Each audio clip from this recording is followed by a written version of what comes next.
Hello, everyone, and welcome to Thursday night here on the P1 Broadcasting Network. It's Murph, it's Sam Crow, and you know what that means? It's AMA Black Magic Studios Grand National Racing time, Sam. And tonight we've got another road course. This time it's one of the most famous of them all. It's Watkins Glen. Kidding me? This is the prolific favorite among NASCAR series drivers. This is the road course that all NASCAR series drivers love to race. It is just where a lot of guys will just cringe when you say road course, but not Watkins Glen. Everybody wants to take their hand at this particular racetrack, and just by the turnout tonight, it goes to prove that that's the case again tonight. So it's going to be good racing. Drivers like this place, and I'm excited to be here. You know it is, Sam. This track is steeped in history. It is one of the oldest circuits that we have in the United States. First organized as a street course, 6.6 miles in 1948. Went through the village of Watkins Glen. Back then, they built a permanent course in 1956, and that was in use until 1970. And then 1971, the circuit underwent a major overhaul. They changed around some corners. They put in a new pit straight. And also in 1971, they built what is known as the boot. Now, the stock cars don't race on the boot. That's the extension that makes it. That's the extension that makes the track 3.377 miles. And we'll show you where the detour is to go that way. But they used that for the Formula One race. The United States Grand Prix was here until the late 1970s, or until 1980 rather. The track also holds an eponymous endurance race called the 6 Hours of Watkins Glen. We're going to talk about that here just a little bit, because there are a lot of drivers in this field that are highly experienced here in sports car racing in the sim. The track, though, suffered the ignominy, Sam, of going bankrupt. Even though it hosted Formula One stock cars, a wildly successful sports car race, they went bust in 1981. I don't know if you knew that or not. Well, there was a span there where promotion had really dropped off so much after the Formula cars, the Grand Prix cars couldn't come anymore, that the promotion just really suffered so much that they really didn't do a great job of following up with that. It did, and as a result, the track basically, after the 1980 United States Grand Prix, it went broke. NASCAR and through the International Speedway Corporation and local conglomerate Owens Corning, you know, the Pink Panther, Sam? Yes. They rescued this place, renovated it, and it became home of the home of a NASCAR Winston Cup date. Then they reinstituted the 6 Hours of Watkins Glen, and this track became more prevalent there. Yeah, there were no Grand Prix cars. IndyCar has been here, and they run the full Grand Prix course when they do come. Indianapolis cars have not been here since 2017, but annually this track does host NASCAR race on the short course, which is what we're going to race today, and the IMSA cars run the full Grand Prix cars. It is a sight to behold, Sam. This track is lightning quick for a road course. Yes, it is. The straightaways will really it's almost deceiving sometimes to the speed that you'll pick up on those straightaways, and then have to get into the technical portions of the course. The speed was so fast. It's why they added the chicane on the backstretch, so that they could actually slow the cars down enough to get into the carousel safely. It really is a fast racetrack. Yeah, the current track record here, which is it's called the short circuit with the inner loop chicane, is what we use today for the stock car races. It's 2.45 miles. The absolute track record, Sam, 59.920, set by Davy Jones in a 1992 Jaguar XJR 14 in IMSA competition. That is lightning quick. The full Grand, a sub 1 minute. Yeah. Lap. That's gee whiz. It's very quick. When iRacing used to do the IndyCar Fixed series, They used to do 2 ovals in that series every year for officials.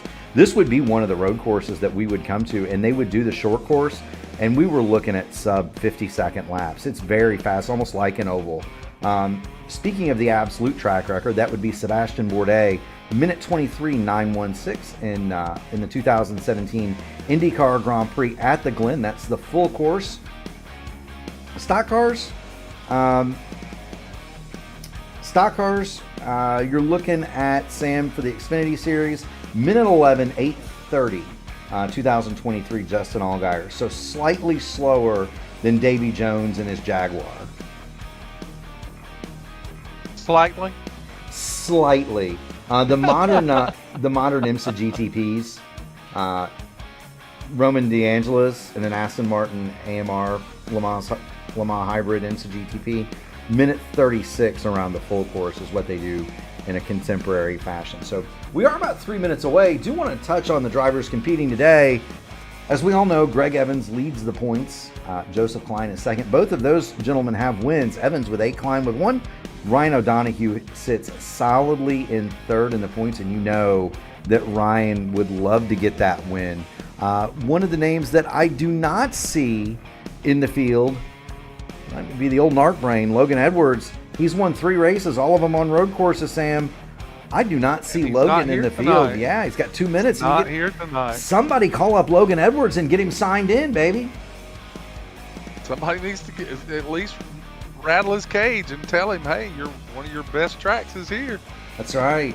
And, this is about the middle point in a long stretch of races. Next week, we're going to go to a place that is so different, diametrically opposed to this, Sam. We're going to go to the Iowa for the Iowa Corn 250, and then Daytona for the Palm Tree 250 here in the AMA Blackmagic Studios Grand National Series. So, Sam, a road course. We went to Indianapolis last week. Now we're at a road course. Then we go to a short track, and then Daytona and then to a super.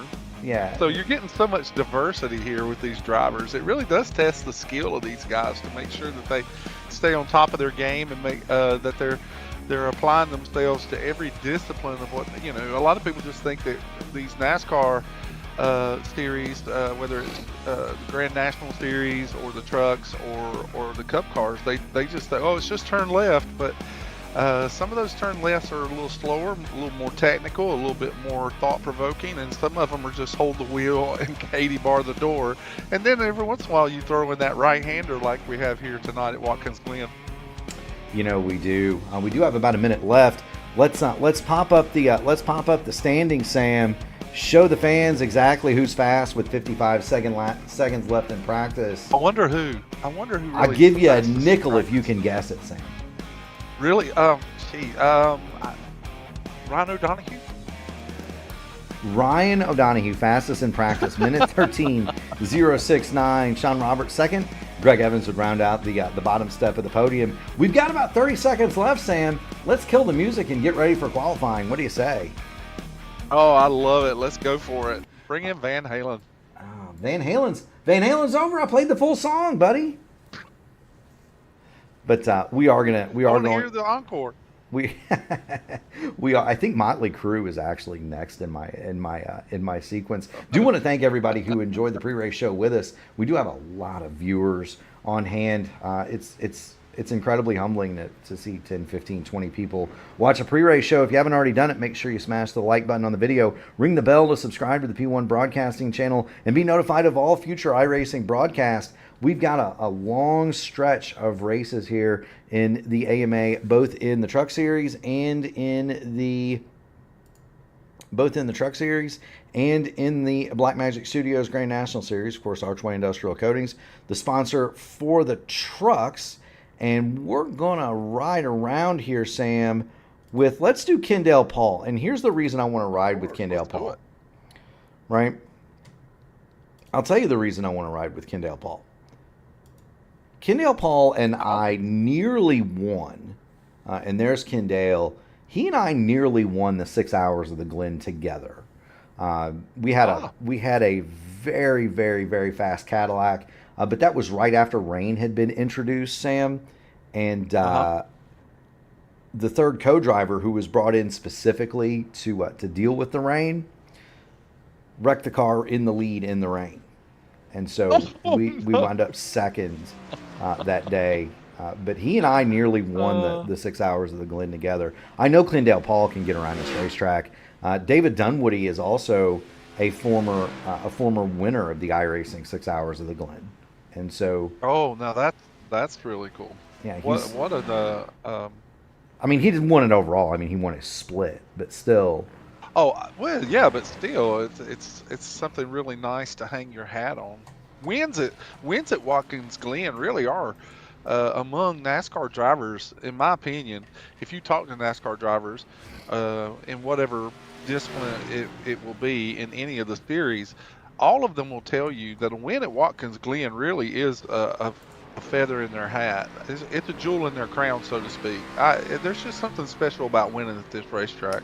Yeah, being the former home of the United States Grand Prix, and really its spiritual home probably doesn't hurt that. We're going to ride on board Clindale Paul. He's down the front straightaway, cross the start-finish line. We're going to go into the 90. This is a hard right-hander. He'll get down to second gear all the way on the rumble strips. Now, a lot of these curbs here, Sam, they're two-tiered, and so you can get on the inner edge of them or the outer edge, but you can't clobber them or they'll really upset the car. Yeah, you have to watch exactly how much of the tire that you actually hit the curbing with, because it can, in these particular cars, in the Grand National cars, there's so much suspension travel. These cars have way more suspension travel than any of the other cars in the NASCAR series. So with all that suspension travel, it can really upset the setup on the car enough that you can lose control, you can spin out, you lose traction. So you do really have to be careful how you utilize those rumble strips. Yes, you do. Now, this is the chute. This is what makes the track the short course. We're going to come back to that in a moment through turn 10, which is a left.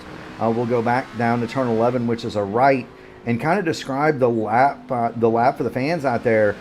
As Troy Carricker goes to the top of the board, he is the only person that's completed a lap. Clindale Paul is going to flash by his first one, a minute 14.609. That's going to put Clindale Paul second quick. Jacob Wilson is fastest at the moment. One of the things that I do want to point out is Clindale Paul goes to the S's, Sam. This chicane in the back, it's called the inner loop, alternately the bus stop, modeled after the one at Daytona. That was not always there, and we're going to talk about why it's not always there here in just a few moments, because there's something else I want to point out on the other end of turn 5, Sam. So there he hits the... Clindale's just, there he is utilizing those curbing. Okay, so here's what I want to show the fans. He's gonna come up here, and if you look to your left, there's a road that goes off to the left. He's presented with a choice, left or right, right there. That takes you down to the boot, and the boot empties out back onto the track right just there to your left. And so that's where the Grand Prix course differs from the short NASCAR course. Right there. The short course is the original track, though, Sam. The boot was an addition. Oh, yes, sir. Yes, sir. The boot was an addition. Clindale Paul, the boot is clearly a more technical portion that they've added to the track. It is still very fast. Clindale Paul it's not meant for speed. It's actually meant for technical driving. Yes, it is. Clindale Paul is going to come across the line in 4th spot. Greg Evans is launching out. This is actually going to be his second lap. Must have had an off track. Must have. So we'll keep an eye on that. Sean Roberts, very quick in practice. He was second quick. So we'll take a look at Sean Roberts in the number 13 Ford Mustang as he goes about his business. Great qualifying lap by James Hodgson. Now, James is another one of those guys that is very good in an endurance car here. And so, I would not, if I had to pick a dark horse with Logan Edwards not here, James Hodgson might be it. I don't think Clindale Paul would be a dark horse in any of these races, Sam. But James Hodgson, this is a race that he very well could win. He is very quick here. Well, he's actually been very steady and consistent at the other road course races that we've had, so it doesn't surprise me that James Hodgson would have have a good lap here at this particular track. So we have Greg Evans comes out of last corner, and now he's going to be coming across for his lap. So do want to point out that Andy Dunwoody, or David Dunwoody, has said that he only won the race as a car owner. He's only been he's been second as a driver. Greg Evans must have had another off track because it did not register. Now that's for him. It did not mark a time. Now that's a story, Sam. But Sean Roberts, who was fast, did not get a time that was designated either. Yeah, and we're watching him. He is on his second lap now, coming through the chute. But Dunwoody said wants to know, Sam, are we taking bets? He wants us to run the boot, which I agree with. I think NASCAR should run the boot, Sam. But also, Dunwoody wants to know if we're taking bets on what corner he winds up upside down in. Well, if it's any David, if it's any indication that we would take bets in that regard, then after watching you in practice, I'm going to go with the chicane. I think you're at the bus stop could be your downfall. The bus stop could be his downfall. Let's switch over and watch Eric Quarter. I'm gonna a little bit different, Sam. I think he's gonna turn it over in the 90 in turn 1. I think that's it's a hard right-hander. There's just so much all that runoff over there. It's hard to flip the car. Well, spot. But if you think about it, if you get hit right there, you can get the thing upside down pretty easily. There's also the opportunity at the end of turn 4, at the end of the S's, where you can get the car loose and get it turned sideways, bound over a curb, and get it upside down. Don't doubt David Dunwoody. He taught me how to turn cars upside down, and I've turned it into an art form. If any of you know Andrew Wood out there, the great iRacing IndyCar driver, he just got back. I've raced with Andrew Wood. Yeah, Andrew Wood. Well, you know where he was, Sam? Last couple weeks. He's been in Germany competing in the World Karting Association finals. Oh, you gotta be kidding me! No, and he's a talent. He really is a talent. I've raced with him. He's a little scary how good he is. Yeah, he and I went after it for one of the top split Indy 500s. Sean Roberts just hits P2. Yes, he does. We're watching Eric Quarter. Greg Evans is still circulating, just kind of logging laps, I think, trying to learn something. But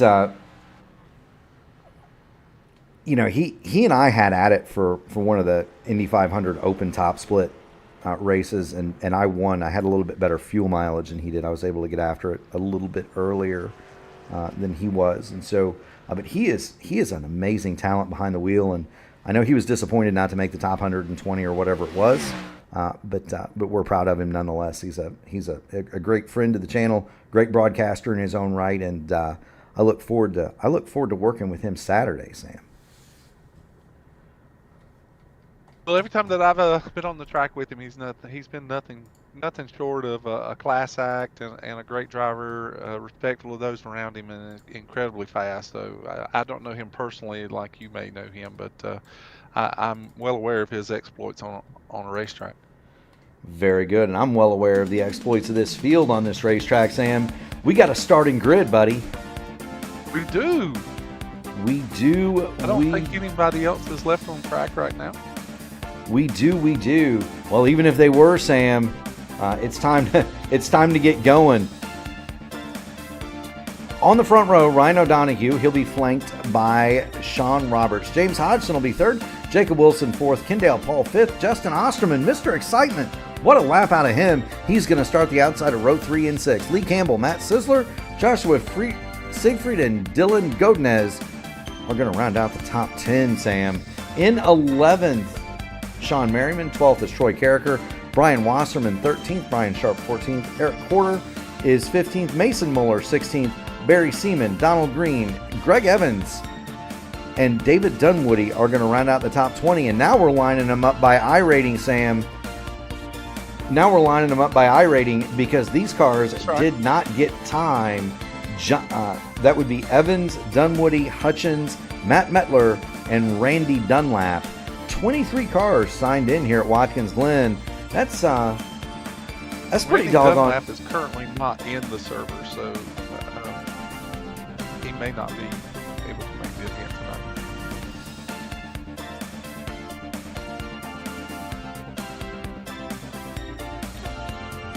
You say Matt Dunlap is not in the server, so we may only have Randy Dunlap. Yeah, Randy Randy Dunlap. Dunlap is not in the server. I believe that was the case last week as well. He did not start the event.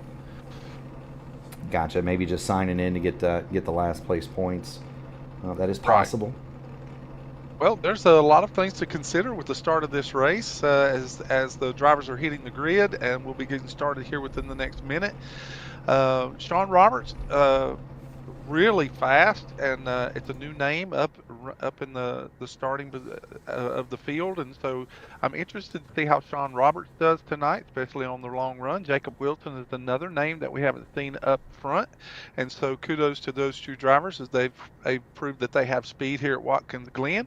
Justin Osterman always is a name and a number that we always keep our eye on as well. Lee Campbell has got good speed, but I also want to point out, of course, that Greg Evans is back in the 19th starting position, and he's going to have to work his way up through the field and work up carefully so that he does not cause himself any detriment or anyone else. So with the stage breaks, he could very well get back up to the front in a reasonable amount of time. But it just depends on how these other drivers, the pace that they want to keep up in the race. It does. Now, Sam, one of the things I wanted to kind of point out to our viewers at home, this track is not flat. There are some big-time elevation changes. You can see it. A lot of undulation. There is, yeah. You can see it with these low camera angles.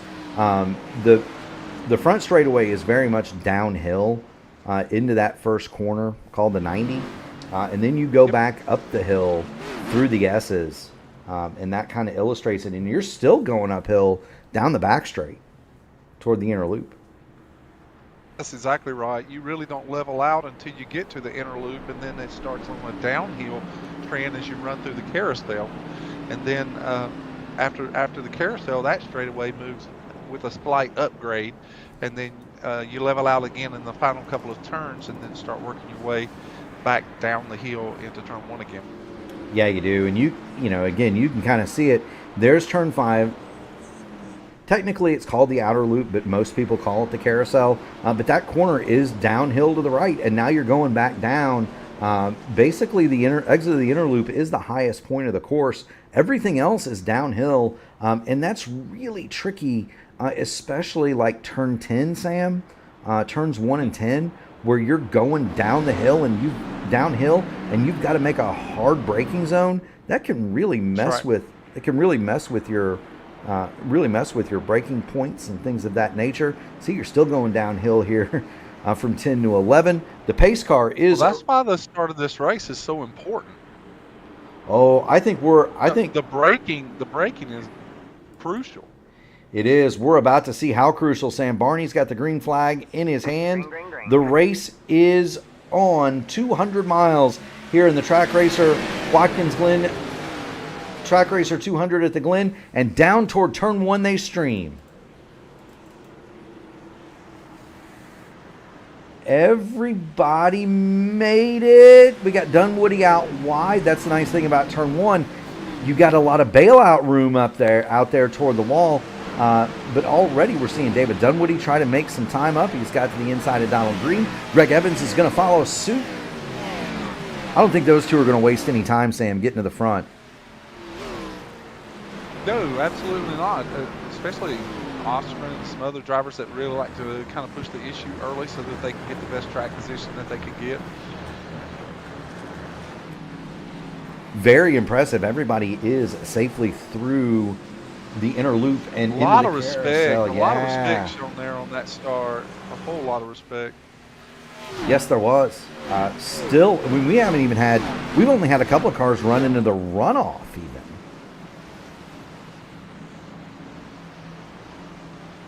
There you see Lee Campbell going wide. Drivers are going to have to respect that, Sam. That is a 1X penalty you get out there for running wide like that. And if you do that too much, you're going to wind up on the wrong side of the officialdom. Oh yeah, no question. Especially if there's a I don't know if they're running a infinite point penalty tonight or not. We haven't had to use that in quite a while. Usually they do, But I and can, usually it's 16 or but 24. they had omitted it there once things started settling down a little bit. I did have a little technical difficulty in the server, and I'm having to reconnect. So I'm just watching the broadcast with the rest of our fans as Ryan O'Donohue has decided that he doesn't want to make friends tonight. No, he's leapt out to a 2.6-second lead on lap 2 from this man, Sean Roberts. James Hodgson is third, and then the snarl begins behind him. Kendale Paul is fourth, Jacob Wilson is fifth, and look at Matt Sizzler, look to the inside of Williams, just taking a peek, Sam. I'm here, buddy. And I'd like to get by is kind of what that is. Sizzler dropped back in line. He's gotten around Justin Osterman. Mr. Excitement has been moved back to 7th. As David Dunwoody says, as he's going to undertake. Well, we got cars around in the back. That's Dylan Godinez, David Dunwoody. Everybody seems to be okay. They're going to be 4 wide. There are no cautions typically here at the road courses, so these cars are going to have to right themselves and get back going again. Yes, they are. Let's see what happened between Godinez and Dunwoody. There's Dunwoody out running wide. He's in that runoff area, and I bet that they're going to try to make turn 12 here, and they're going to meet in the middle, and that's exactly what happened. Godinez turned in. Dunwoody was there, and around Godinez goes. Although they didn't even really lose all that much time, and I doubt they got that much damage, Sam. Maybe a little tweak. No, I agree. You're spot on with all of that analogy. So I think that they'll be able to they lose. The biggest thing here is losing time. No, I don't think anyone was really any worse for wear as far as damage to the actual car goes. Oh, I think Godinez has a little tweak on the right front, but that's something. Yeah, but fortunately, it's all fender damage. It didn't look like any of the wheels were hit at all. No, so and remember we've got stage breaks in this one, Sam. Stage is at 20 and 40, and so these drivers are going to be able to come in and effect repair, and it is a long caution lap here as well, and that means that we're going to have the opportunity to talk some drivers under caution. And I know some of them were excited about that. Best battle on the track is Lee Campbell. He is looking all over the back of Mr. Excitement, Justin Osterman. Well, iRacing has decided to tell me that I need to look into some issues. So I'm going to run into the tech area, and I will be right back. There you go, Sam. Get those things sorted out. Meanwhile, right on the roof of Lee Campbell, he is in hot pursuit of Mr. Excitement, Justin Osterman. Campbell 8th. Osterman is 7th right in front of him. You see the smiley face on the back of the number 53 machine. I think Campbell is probably slightly faster, just can't find a way by. Osterman has lost touch with Matt Sizzler in front of him, and so, you know, I think Campbell would like to get by because Justin Osterman is losing them a little bit of time, and there's the nose of Justin Osterman, and he is losing touch with Matt Sizzler. But then you look out the back, and he has a very hungry Lee Campbell back there, and Campbell has kind of separated himself from Joshua Siegfried. There's Osterman. Do want to point out there's Joshua Siegfried running in 9th, and Troy Carricker runs along in 10th, and so Troy Carricker, another guy who had a really good run in Chicago, the Chicago Street Course, maybe some road racing talent there. He's looking to the inside of Siegfried, doesn't quite make the move, wasn't quite close enough, and that's kind of a I don't want to say a fool's gold thing down there, but it is very difficult to make a move down the backstretch. We'll get in the passenger seat of Troy Carricker as he chases Joshua Siegfried, and there he is. We'll get the telemetry up and just kind of let the fans see what Troy Carricker is doing here as they head down toward the final corner here. 90-degree right-hander, turn 11. Onto the pit lane, and here's what I mean. The back straight is into the inner loop is kind of a fool's gold opportunity to pass. You think that you can do it, but it's almost like every run you get runs out of steam by the time you get to that inner loop. The other thing is that is a very long braking zone. And what I'm talking about when I say braking zone, watch on the left. There are markers in feet that tell you how many feet you have to the corner. Troy Carricker is going to let off somewhere between the 500 and the 600 foot marker. That's a couple of football fields that he's braking or off throttle into that corner. It is a very long braking zone. And so by the time you get to that zone, and there goes Greg Evans, he's going to see if he can't go by Troy Carricker. When you see that, when you see a long brake zone like that after a long straight, you would think, long period on throttle, you would think it would be a great opportunity to pass. It's really not, and it gets very narrow over there. And that is a place that if guys try to go side by side through it, we will see calamity. Greg Evans cannot get past Troy Carricker, at least not right now for 10th. And so as it stands, Greg Evans remains in 11th.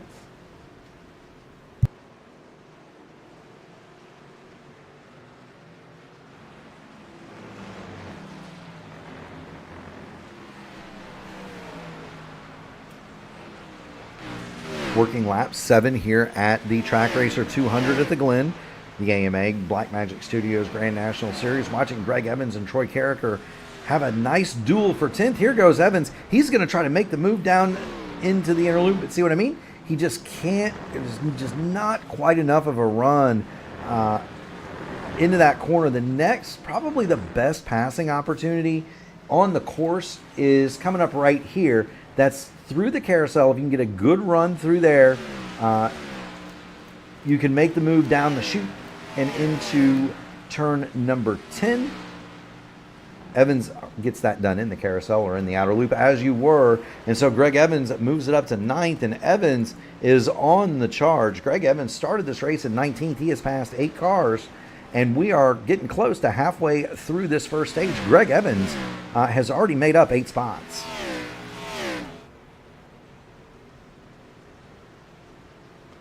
There's Evans. Next up on the hit parade for him is going to be Joshua Siegfried. And let's see if we can determine where it is that Evans is making up the time. He's about 0.4 of a second behind Siegfried.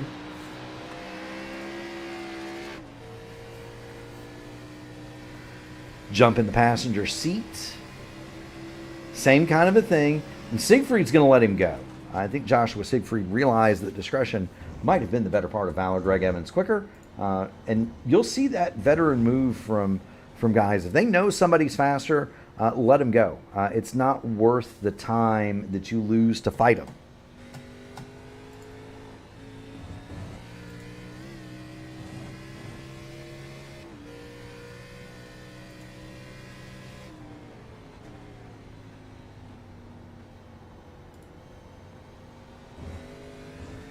So there's Evans.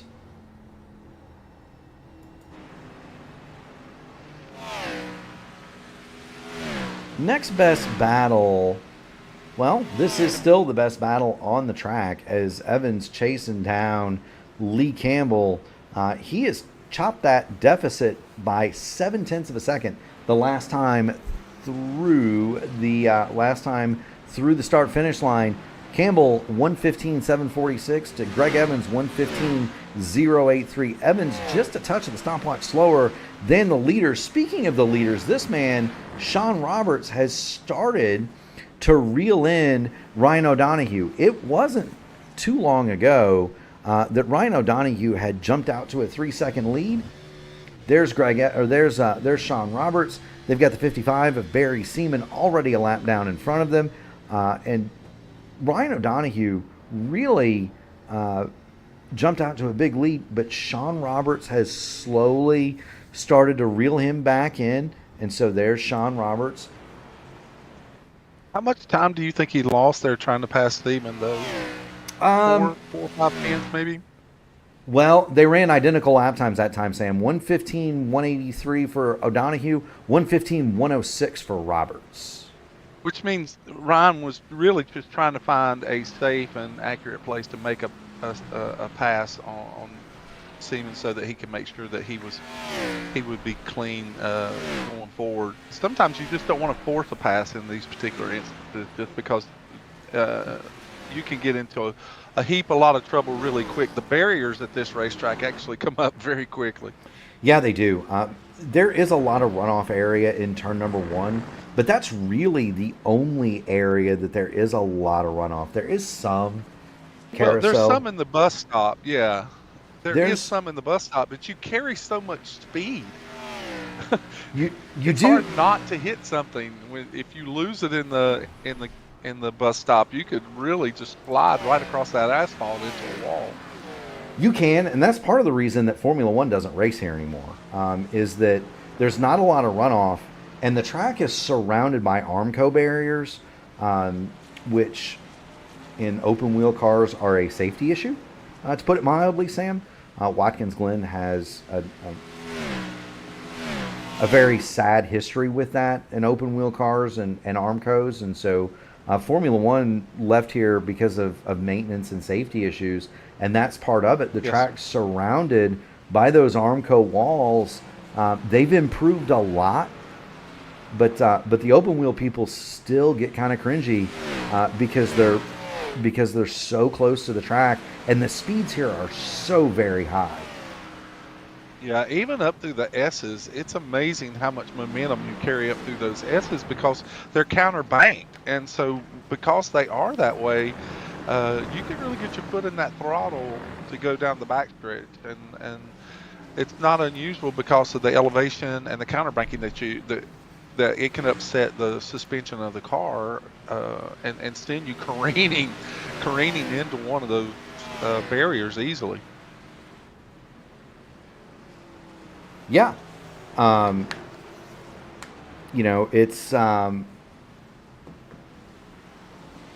if you want to take a look. The reason I asked about that pass is because Roberts had to negotiate the same pass, and then he lost all the advantage that he had gaining on O'Donoghue. And now O'Donoghue has almost tripled his lead as he's almost up to a 3-second differential. Yeah, and here's the thing. I mean, you were talking about how close the Armco is in the S's, rather, turns 2, 3, and 4. Yes. You want to see the biggest lick you're ever going to see in a stock. One of the biggest licks you're ever going to see in a stock car, and this guy has 2 of them that I can think of. David Rudiman just absolutely destroyed. One of his Toyotas.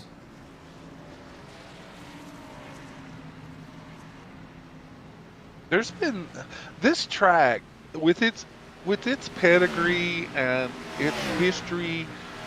I think you said it best that there's actually been some very ominous history associated with this track simply because of those dangers that exist racing here. This is where J.D. McDuffie passed away, and there's just that specter that hangs over you sometimes, and just make sure that you're minding your P's and Q's, and that you're racing the track as much as you are trying to race the competitors around you, because you just don't want to end up in one of those barriers by any stretch of the imagination. No, you don't. I mean, you mentioned J.D. McDuffie, Helmut Koenig, and this track also claimed the lives of Formula One drivers Helmut Koenig and Francis Sievert. Sievert. Oh, I forgot about Sievert. Yeah, Sievert was the reason that Jackie Stewart retired from Grand Prix racing. That's why I said I completely forgot about that. Yeah, he was. That was a huge deal. Jackie Stewart, the wee Scot, multiple times world champion driver for Tyrrell. He ceased racing because of the death of his teammate at this racetrack. Lost his life. The crowd here was always really a wild scene as well. This track is not, believe it or not, all that far from Woodstock. If you can believe that, Sam, it's really not. But I will say this. it is nestled into probably one of the most beautiful countrysides in the United States. Oh, It really is outstandingly beautiful up it there in that area. it is absolutely gorgeous. One of my good friends, now go to church with him. His kids play softball with him. His kids are my kids' age. Josh is from this part of New York, and he absolutely loves it. He says it's one of the most beautiful places you'll ever visit. Lives in Indiana now because he works at Notre Dame. But Josh Flint, from this area, he talks about coming to races here as a kid. The other thing is, Yeah, I have a great friend who worked at Corning for years and years and lived up in that area, and the camping up there is it's some of the best that you'll ever have. There's the lakes that are up there, and the forestry, and the setting, and the mountains. It's just upstate New York is a very tranquil place. When you say New York, people automatically think of the city, but they're missing some absolutely beautiful countryside in the state. It's almost two different states. You've got New York City and Long Island, which is really its own entity. New York City really just has to identify as itself. It does. And then once you get past if you look at a map of New York, once you get past about Newburgh, New York, which is really the start of Manhattan Island, once you get past that, going north, it is just an absolutely gorgeous place. The Baseball Hall of Fame is up there, Sam, in Cooperstown. I mentioned Woodstock. Watkins Glen is up there. How many Finger Lakes are up there? Syracuse, New York. If you've ever been to Syracuse, New York, which gets all the lake effect snow. Sam, I got a trivia question for you about Syracuse, actually. Oh, do you? I do. So Syracuse is the home of a football/basketball stadium called the what, Sam? Oh, I am oblivious to that. It's called the Carrier. It's called the Carrier Dome. Oh, well, I work for Carrier, but I didn't know that Carrier sponsored. Yeah. It's called the Carrier Dome. You know what the Carrier Dome does not have? Air conditioning. It does not have air conditioning. They don't need it in Syracuse, which actually is kind of a weird thing because they can, that stadium seats 65, 70,000 people for a Syracuse football game, and in the early season games in September, that building can get very, very warm. It's an air-supported dome, so it's always got air moving through it, Sam. But they have had situations in that place where they've had heat issues with players because it gets hot. We're watching Matt Sizzler, because he has disposed of Kendall Paul and has been running down James Hodgson. He really has. Yeah, he's moved up quite a few positions. And speaking of positions, it's getting really interesting between the Deuce and Mr. Excitement as they come through the bus stop. And Greg Evans has now caught Justin Osterman as they get in behind. I believe that is. Whoa, yeah. That's the 20. Well, it's numbered the 28. He's scoring as the one. Yeah, that's Matt Metler. I was going to say it's got the 28 on the side. David Dunwoody is the 28 in this series. That is his long-time number. We're looking at Greg Evans chasing down Justin Osterman, and all those crashes that we mentioned, probably the most significant, at least in terms of changes to the facility, was Tommy Kendall. He absolutely, and this was even before J.D. McDuffie, lost the brakes in a GTP called the Intrepid, which, if you've never seen or heard of that car, just Google Intrepid GTP. It was a car it was back from the Unlimited GTP days, Sam, and it was made entirely with one thing in mind, and that was maximum ground effect downforce. Wow. And he lost his brakes going into turn 5 in that thing. And Tommy Kendall was lucky that he was lucky to live through it. He was very badly injured, but it was that accident along with McDuffie, and there was a bad crash for Jeff Bodine down there in the same spot that necessitated the interloop. And I've often wondered, with modern safety features and things of that nature, if they couldn't go back and run the original course now. if turn 5, the original back straight in turn 5 couldn't be made safe, if that makes sense. I can only imagine how much how much of a investment it would take to make those kind of changes, though, that would be required per se to make it safer with that kind of speed. I mean, I'm sure you'd have to move. Well, and there's probably property line issues and things of that nature. If I remember correctly, Osterman! Oh, they made contact in the S's. And Greg Evans is going to. We were just clear that. We were on the roof. So close. We were on the roof of Greg Evans watching those pictures. Thank you to Whiplash Simcams for those. Greg Evans sneaks through, but there's kind of what we're talking about. I think that there might be a body of water that runs behind there, and it's kind of like an Imola situation where they can't really move it back any further. Although I don't racetracks and bodies of water, I don't want to hear about moving them because Indianapolis. Well, the problem is that a lot of states and municipalities, they have quite a lot of laws that are involved with natural water resource that you cannot move those things.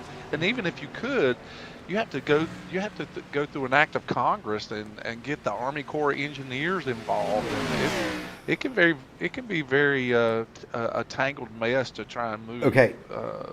Something like that. So Lee Campbell has ducked in the pit lane before the stage. Kendall Paul is extremely slow. Somebody has finally decided to take this gamble? Yeah. Well, Kendall Paul is extremely slow. Osterman and Evans are going to move. You can't lose a lap here if you're running there. Oh, Evans just about loses it in front of Kendall Paul. Yes, he has been driving the tires off of that car trying to get around Justin Osterman. And now they've made up a position passing Paul. Yes, he has. I said Kendall Paul was extremely slow. I want to come back and follow this story for Lee Campbell because he is just now exiting pit lane. He is going to make it out, Sam, with about 10 seconds to spare. So there's Lee Campbell. He's going up through the S's now. Ryan O'Donoghue just crossed the start-finish line. So the caution is going to fly. Lee Campbell is going to be the leader of this race. Assuming no penalties, Sam. Correct. But I don't see a black flag or anything on his scoring. So I mean, he should be fine. He's not going to lose a lap hitting from where he was. And if he takes it easy, leading up to the caution flag, I think he should be in a really good position to maintain some position here at the beginning of the race. At least make it interesting for Ryan O'Donoghue, who has pulled out to a 4-second lead now over Sean Roberts. No, there you go. O'Donoghue still maintains that. I actually wanted to go back, Sam, and look at the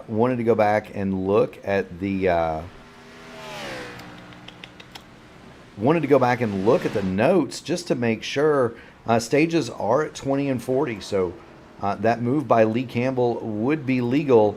Greg Evans, he is legally draped all over the backside of Justin Osterman and has been for about the last 3 or 4 laps. Yeah, there's a couple of times that he was able to, off the bus stop, into the carousel, up through the S's. There's been some chances that he really had generated some speed, but Osterman is not going to make this pass easy. He's raced him and tried to discourage it the best he could. And so now we're going to be coming to the caution here in just a few moments, and it looks like Evans has just reserved himself to maybe stay behind Osterman, and we will find that out here in just a few moments. There's the caution. We got a car sideways through the S's. Is that Matt Sisler? No, that was Brian Sharp. And so, oh no, that does involve Matt Sisler. Oh no, Brian Sharp. So Seaman had gone off the racetrack. Barry Seaman had gone off the racetrack. Then Brian Sharp followed suit going into 1.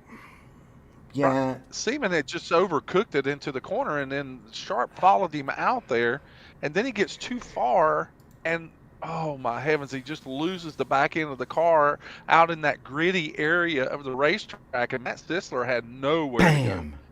That is an awfully hard lick for Matt Sisler, and I hope I hope that car can be repaired, Sam. Here's what Matt Sizzler sees. We're gonna get on top of the. We're gonna get on the roof of Matt Sizzler. Oh wow, it's just. I mean, there was no possible No possible way for him to avoid recourse that. yeah, there's no recourse for him. No, There's nothing. and you see him slam on the brakes, but by then it's way too late. The thing about that, as you look at Matt And Sizzler, Steven is still wrecking in the final corner. I wonder if he has does he have a meatball flag? no, he is on pit lane now. Okay, well he just hit the retaining wall again, coming into the final corner. He is back in the pit lane. We're looking at Matt Sizzler. I'm just trying to see, Sam, what we can see. The front of that three birdie Chevrolet is stove in. By the way, David Dunwoody will get the lucky dog, and so he'll be back on the lead lap here. Matt Metler is 1 lap down. Brian Sharp is on the pit lane 2 laps down. Barry Seaman and Mason Muller have disconnected. Donald Green is still circulating. He is 2 laps down. But looking at Matt Sizzler, my goodness, I am surprised that car, and I don't know if we're going to get in. We can't really see the gauge. Well, we can see the tack, right, is all iRacing gives us access to. And Sam, you can see the tachometer bouncing up and down, which is that's a sign the motor has been hurt for sure. Whenever you see yeah, front end damage on these cars can be very detrimental, and if you're seeing that kind of response to the tack, then there could very well be something. We're hoping if he gets in, it may be just enough optional repair. Something's pushed up against a radiator or something that they can repair, and he'll be able to get back into the race. So we're going to find out very quickly. But because the caution flag laps are so long here, he will have an adequate amount of time to try and get repairs done. Yeah, he will. You see David Dunwoody there staying out on the racing surface so that he can be granted his lap back. Matt Sizzler is bringing the Three Birdies machine in, as is pretty much everybody else, except Lee Campbell. Lee Campbell is going to wind up as the leader of this race. Sean Merriman did not pick. I'm so excited somebody has decided to take that gamble. I am as well. Matt Sizzler is now saying that there is significant damage, and so we'll have to wait and see if he's able to get it repaired. We will, but there's Matt Sizzler. Sean Merriman stayed out on the track. He is your leader. He's 23 laps into his current run, and that's about what I had thought, Sam, was the edge of fuel. Would be about 25 laps, 23 to 25 laps. I did run some practice laps earlier. Spent most of those backwards with wheel hop, but well, a couple of things to get us up to date. The first thing is to digress back to earlier conversation that we had about incident points. Incident points are cut off in this race. There is no limit. They are completely cut off for the event. Some drivers have been concerned about it because they are getting incident points for running over the rumble strips with all 4 tires. So administration has let them know the incident points are off. There will be no DQs for incident points tonight. The other thing is Matt Sizzler is now saying that the damage was just at a minute, and he believes that he'll be able to get it repaired and get back into the race. He felt like he had saw the incident unfolding in front of him in enough time that he could jam on the brakes and slow the car down just enough to minimize the damage to the front end. So we'll see if there's any effect to his car here in the second stage. Yeah, we're looking at the front of that Three Birdie Chevrolet. It looks good, Sam. They've got it put back together. He spent 1 minute 10.4 seconds on the a minute 10.4 seconds. I can't talk, Sam. minute 10 seconds, 0.4 on the pit lane. So, right, service. So that will give you roughly 14 seconds for a 4-tire stop, and then just right at a minute of repairs for optional repairs. So all of that adds up for Matt Sizzler. However, he does lose quite a bit of track position. He does. He's going to go from the top 3 back to 16th. Although he charged from back there before, and so what's not to say he can't do it again. Sean Merriman, I'm going to point out, has not yet pitted. We're watching Merriman. Sean Roberts. Does Sean Merriman have another rabbit in his hat? Well, it's a road course. Sean Merriman is he's our magician. I'm going to call him.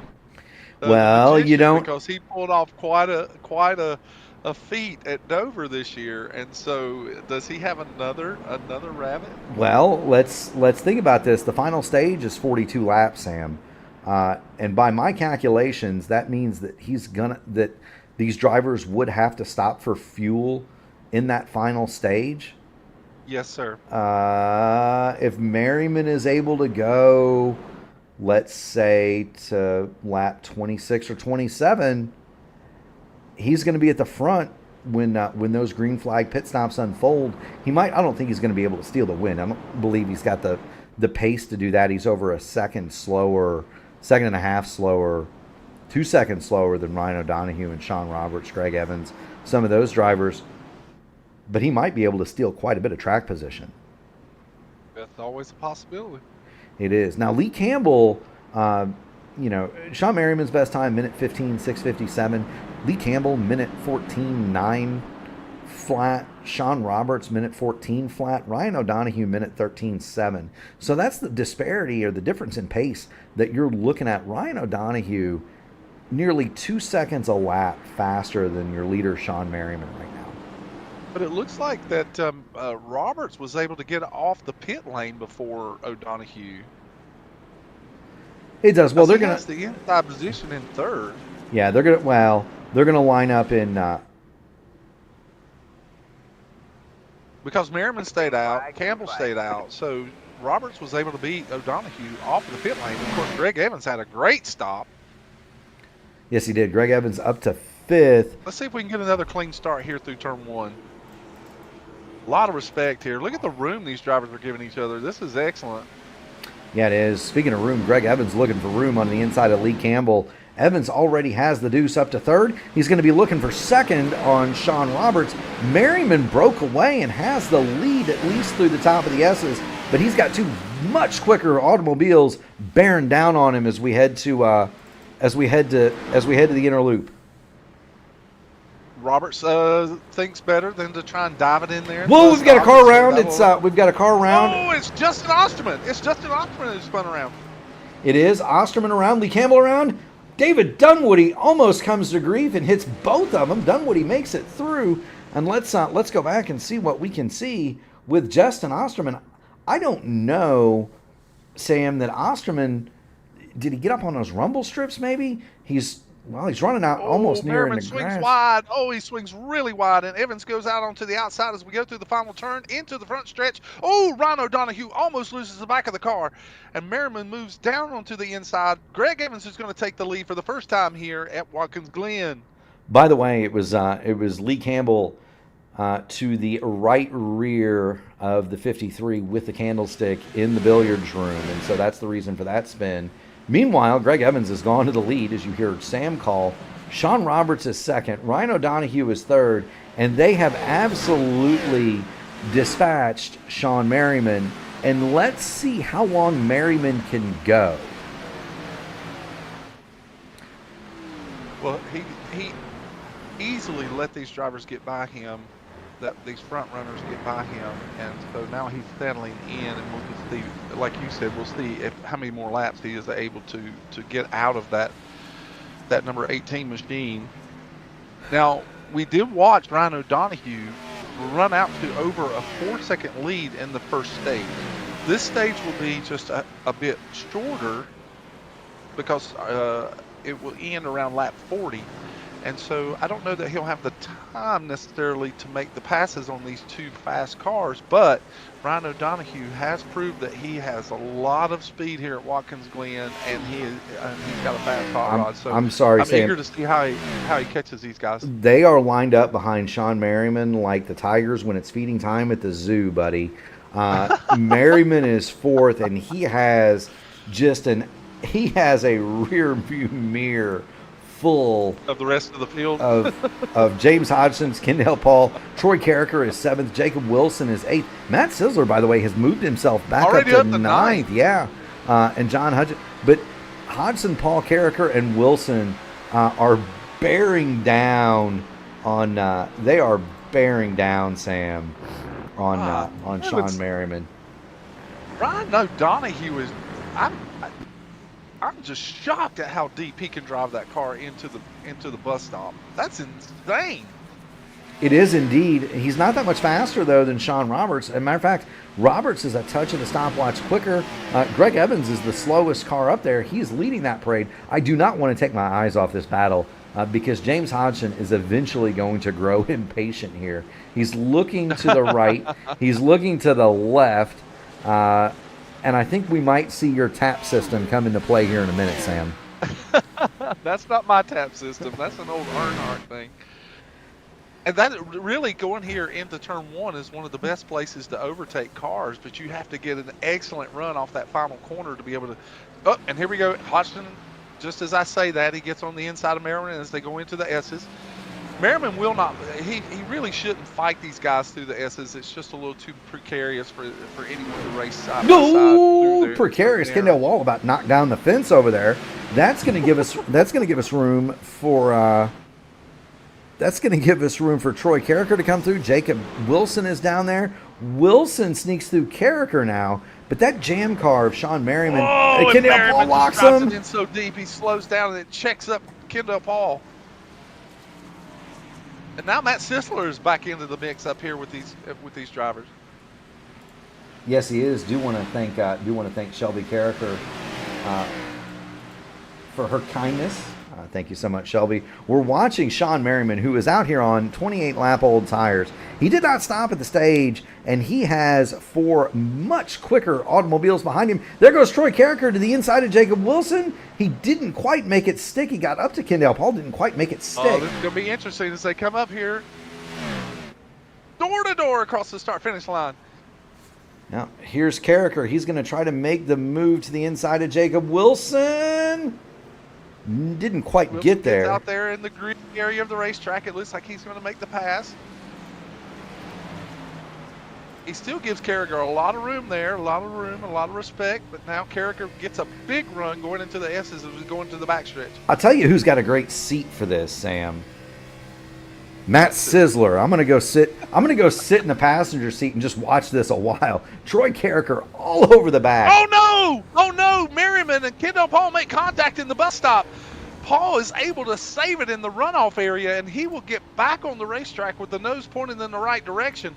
But those cars were door to door going into the first part of the kink. It was really close. All right, let's see here, Sam. There's Sean Merriman and there's Kendall Paul.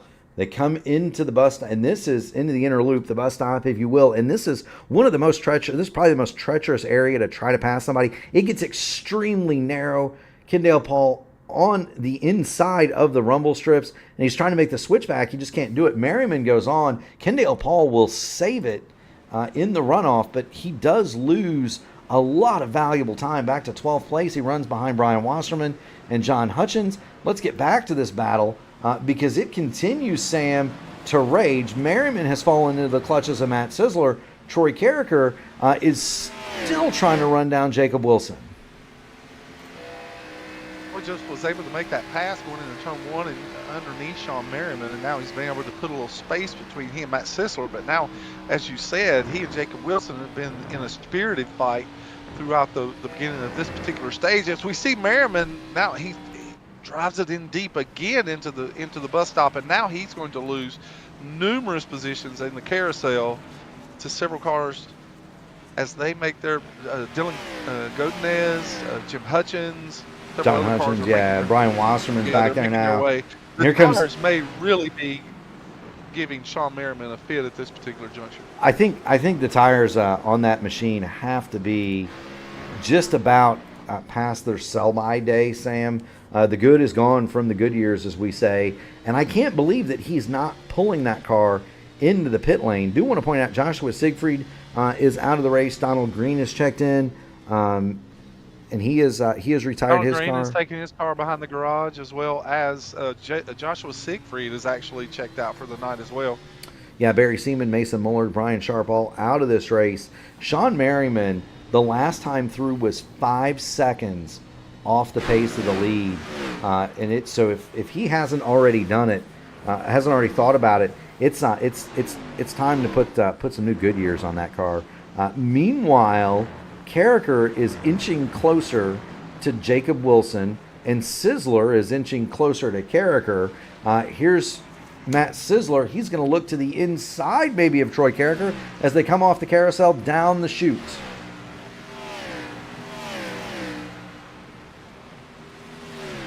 These three cars are really just very equal in strength, and they're doing a great job of following each other. Oh, what did we see here? Greg Evans, Greg Evans comes into the final corner, and it looks like he's catching a lap marker here. Is that Lee Campbell? And he's in the racing line, and Campbell was trying to move out of the way, but it was an ill-timed thing, and that got right in the way of Greg Evans, and Greg Evans gives up the lead. Not only the lead, but he'll also lose second position. Nope. No, he didn't lose second. Ryan O'Donoghue. No, he didn't lose second. Ryan O'Donoghue there, but that puts Sean Roberts in the lead.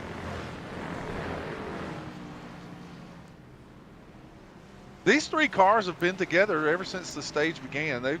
No one's running away right here. No, nobody is, and Ryan O'Donoghue rather, has not been able to show the dominance that he displayed earlier. We've heard now from Joshua Siegfried. That would be the double downshift. Rest in peace to his. Rest in peace to his. He says, "Rest in peace to his." Rest in pieces. Yeah, rest that stands for. Rest in the pistons are no longer part of the engine. They have flown through the bottom end when you do that. The rest of it. Well, the motor of that Camaro virtually is in pieces, right? Exactly. There's the battle for the lead. The front three all about half a second apart. The fun begins when we get back here. So this is the battle between Troy Carricker, Jacob Wilson, and Matt Sizzler. This is 5th, 6th, and 7th. And then Dylan Godinez he's not by himself. He has not completely fixed the 08, and he has a boatload of trouble as we've got a battle for the lead, Sam. It didn't take Greg Evans long to decide that he wanted to be back out front. No, it didn't. Greg feels like there's been a couple of races here where he's just circumstances have not worked in his favor, and he wants to get back into victory lane. He does, and to me it looks like Sean Roberts may have just missed the bus stop a little bit there, and Greg was able to take advantage of that. Well, he hit the curbing wrong is what happened. Yeah, he got the car way too upset, and he couldn't make the final right to go back left. Greg Evans just powers underneath him, makes the move, goes to the lead, and now they're all three on top of each other. They're nose to tail now. Yeah, it's really close up here up front. I am monitoring this fight. This is Carricker and Sizzler. They were side by side not too long ago. Sizzler came off second best in that battle. Carricker maintained the position. But those two have begun to lose time to Jacob Wilson. Sizzler is much faster. Troy Carricker would love to hold on to that spot for another 6 more laps, though, Sam. Well, of course he would. Nobody wants to give up positions here, especially if you're on equal footing. So Troy Carricker has proved that he wants to race, and he's here to do just that. We'll see if Matt Sizzler is going to take advantage of any mistakes that he might make. If I was among any of these top 5 racers, I would love to be in James Hodgson's position, just simply because he's not being pressured from behind, and he can run his own pace. He's in a little safe bubble zone here. I love racing here in that particular instance. It gives me an opportunity to really work with the car, find out my strengths, my weaknesses, and then work on saving the tires and where I might be able to make up time. So if I was racing in this race, I would be happy as a lark to be in James Hodgson's position so that I would be ready for the final stage. That's a great point. And the other thing, is, and you didn't mention it, but we saw this with Brian Sharp and Barry Seaman. When you're following somebody and they make a mistake, you tend to make it too. The target fixation phenomenon is absolutely real here. Well, James Hodgson doesn't have to worry about that. He's out there concentrating on what he's doing. Matt Sizzler is concentrating on out in the grass. He's concentrating on the back of Troy Carricker. My goodness sakes. Well, Matt's probably racing a little bit spirited as Greg Evans was earlier, just simply because of the incident that happened earlier with Brian Sharp. But he's able to get the car fixed, and clearly he's still got a lot of speed in that car. I love how these guys are really using as much of that runoff as they can use coming out of the carousel. I wonder Jacob Wilson's actually pulled away here, and he's starting to close up the gap on James Hodgson a little bit. Well, hold the phone on that. Troy Carricker was 0.3 quicker the last time through than Jacob Wilson. Sizzler is the fastest out of the bunch. He just can't find a way through Troy Carricker here as we get to lap 36 of 82. So we're closing in on that second stage. I got to wonder, Sam. Oh, big run from Ryan O'Donoghue here. Sean Roberts looks like he missed the S's just a bit, but Ryan's going to give him the room. He's going to give him the respect here, just let him gather it up and just keep following through. I just wonder if Ryan O'Donoghue might just be measuring this stage out to see where he'll be able to save enough tire for the final run. Yeah, he definitely cooked him in the first stage. Yep. And so, maybe, pulled out to a huge lead. He did. Now, I got to ask you, Sam, because I am not a stock car guy, but I got to ask the question, how much does it upset the car when you go over the curbs like that? The open wheel stuff, you hit those things wrong, and you're going to find a pine tree somewhere. Well, I'm sure with the open wheel cars, the skid plate comes into play so much. Oh, yeah. The higher curbing, and it can really upset the car because you lose so much traction and such. But now, again, as I was saying at the beginning of the broadcast, this particular car, the Grand National. Whoa, O'Donoghue! Woo! He saves it. But Ryan O'Donoghue just pulling out some great driving skill to save the car. But in this particular car, the Grand National car, it actually has so much suspension travel that it's a little more forgiving than the Cup car, or even the truck. The truck has more downforce, but this particular car has enough suspension travel where you can utilize that curbing to an extent. However, if you slide across that curbing and with the tires too hard or too harshly on a horizontal G, it can actually disrupt the car completely, and the back end can come out from around on you. So these cars are a lot of fun when it comes to the curbing, but there are other disciplines that it can be a little bit more of a challenge. They are indeed. Speaking of the trucks, we're going to be right back here, Sam, tomorrow night for the Admin Box 175 from Watkins Glen. That'll be an 8:20 pre-race, 8:35 start. Right here on P1, you're going to have Sam Crow, and I do want to thank the sponsors of the series, Black Magic Studios. If you need a paint that's worth 2/10, go talk to David Dunwoody and the gang over at Black Magic. They'll get you all fixed up. Small one and two man operation. Him and Brian Sharp do the paints. They tell the jokes. Sometimes they give me enough money to buy a little bit of buy a refreshment or two. They're good guys. I've been racing their paints for a long time, and they do a fantastic job. Go see them if you need an iRacing paint. I do also want to thank Archway Industrial Coatings. Sam, and the sponsor tonight, along with Admin Box tomorrow night, that's Race Control at the touch of a button. You've got Rogue Energy involved. Track Racer. Get yourself a Track Racer rig. Those things are nice, Sam. Are they? They are. Have they upped the game? I don't know if they've upped it, but my goodness gracious. Oh, Ryan O'Donoghue looked on the inside of Sean Roberts as they come through the final corner. It looks like he is getting interested in making this pass before the stage is complete. Well, he wants to be on the front. He wants to be on the front row when they restart, Sam. He's going to go to the inside here. No one's going to take advantage of early pit. Oh, Sean Roberts dives deep into the corner there, and he's able to keep it. But Oh, and he's able to keep a middle line across that curbing, and it prevents Ryan from really getting a good run coming off the corner. That was a very well played out defensive move there by Sean Roberts. Kendall Paul has now closed the pit lane, and no one is taking advantage of an early pit stop here. We saw what the results of that was. Did we ever see where Sean Merriman made his pit stop?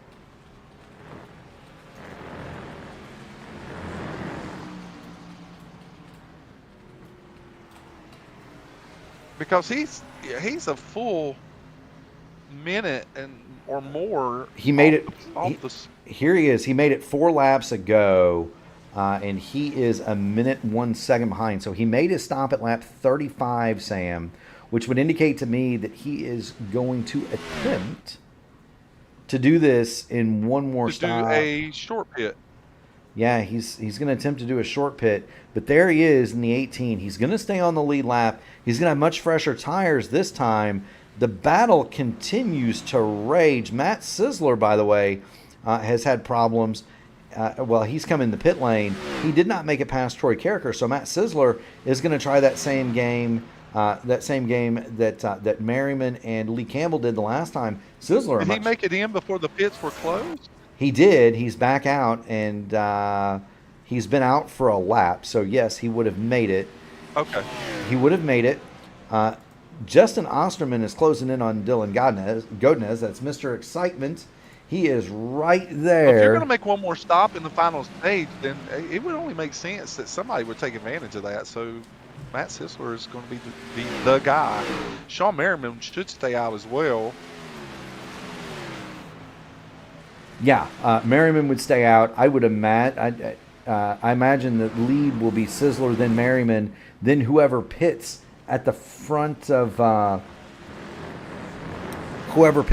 this thing. Evans, O'Donohue, etc. We need to get back to that battle for second because Ryan O'Donohue is not quitting. Yeah, I think actually, O'Donohue may be just a tad faster than Roberts here, and he's just not pushing the issue anymore because they are starting to lose a little bit of time to Greg Evans in the closing parts of this stage. But Ryan doesn't want to cause any issue or push the issue to the point where it may end his race early. I will tell you, this is my personal opinion. This is my viewpoint of typical Watkins Glen races. What we make as the caution flag comes out is that in this final stage, if there's going to be pit stops in the final stage, then that's going to be the determining factor in how this race plays out for the winner. The driver that's able to pull off the best pit stop and when and how he plays that out will be one of the key things to how they may win. Well, it is, Sam, and the other thing is It's critical at this racetrack, and it always, because we do not have caution flags here, it is one of the biggest pieces of the puzzle that have to be played out in a perfect way. It is, and the strategy, right? You've got Matt Sizzler and Sean Merriman both on alternate strategies. Sizzler, Sizzler's out there. He just stopped, and so he's got what amount to 2 very slow laps. Slow laps. Very slow laps. As we watch Ryan O'Donohue come back around, we will get on board or get near. There's the pace car. It is a BMW this week, Sam. Is it really? It's like an M4. I love racing that car. That car's a lot of fun. What is that, an M2, an M4? How many? I'm not a BMW guy. Let's look at it. The last guy I knew that had a BMW, I bought him a gallon of blinker fluid for Christmas. It's an M3. It's an M3. I'm more of a Mercedes guy, C-Class guy myself. Oh my! I thought that was. Standard coupe. Well, I never understood the thing with BMW M cars. I always thought the Mercedes were a lot sharper looking, to be honest. Me personally, I love the look of a lot of European cars. The only ones that seem not to really put out a very attractive car is Fiat, maybe. But for the most part, a lot of the European cars, even Volkswagen, put out very, very nice looking, aesthetically looking cars. It's just the price to keep those European cars Oh, going and maintenance. it's incredible. Being in It by, really by is. by day, I'm an insurance adjuster, Sam. The cost to repair a Volkswagen or a BMW or a Mercedes with genuine parts, it's enough to make you cry. They are Oh, I can only extremely imagine. expensive to maintain. It, Uh, I mean, the windshield alone on newer Mercedes and BMWs has more technology in the windshield than my pickup truck that I drive on a daily forget basis does as forget a whole. forget the BMW Mercedes. I had to replace one in a Honda, and it was 2 grand. As you see everybody come to pit lane, we're gonna see Matt Sisler and Sean Merriman stay out here, Sam, and so we're gonna follow this. We're gonna follow the race off a pit road. I am going to take a very quick run to the infield. I will be right back, Sam, and we'll rejoin the action in progress as soon as I return, Sam. Looking forward to it.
All right, Sam, I am back. You got a copy?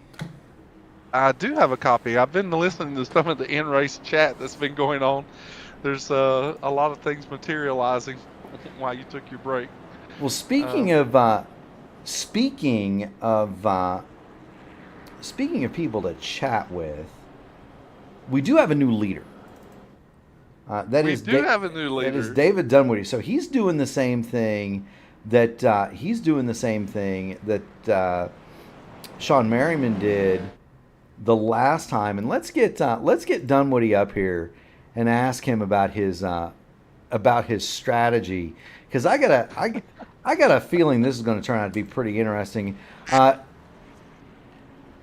David Dunwoody, you got Murphy and you got Sam Crow in the P1 broadcasting booth. You got a copy?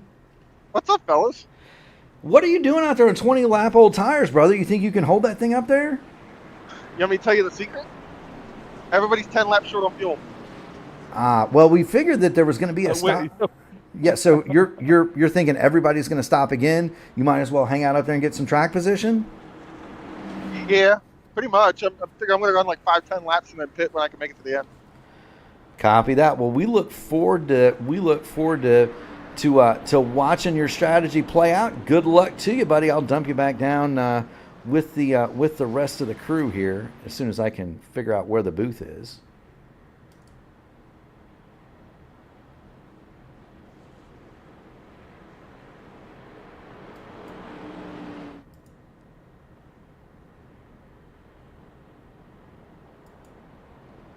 So that's David Dunwoody, and that is his strategy. Yeah, well, what that does, and what the chatter in the servers being, what that does is Matt Sisler took that early pit stop from his position so that he it was his hopes with a lap or two old set of tires that he would control the field and he would be able to get a launch on the restart. Well, now that David Dunwoody stayed out ahead of him, he gets that privilege of being able to get the jump. Now, Dunwoody did say that he still has quite a bit of repairs left to do to his car, and he is on older tires. So it's just going to be a matter of seeing how it plays out for Matt Sisler, that he doesn't jump past Dunwoody too much on the start and get penalized. He does have a fast Sean Roberts behind him, and Sean Merriman is going to have to watch carefully that Dunwoody does not spin his tires. There's a lot of variables that are playing out here, and we're going to have to wait and see how it just materializes on this restart. As the pace car goes in, and Dunwoody gets a big jump. He does a great job not spinning the tires. Sisler will follow him into turn one, and they fall in the line behind him. Yeah, I gotta kind of think that maybe Matt Sisler kind of let that happen, Sam.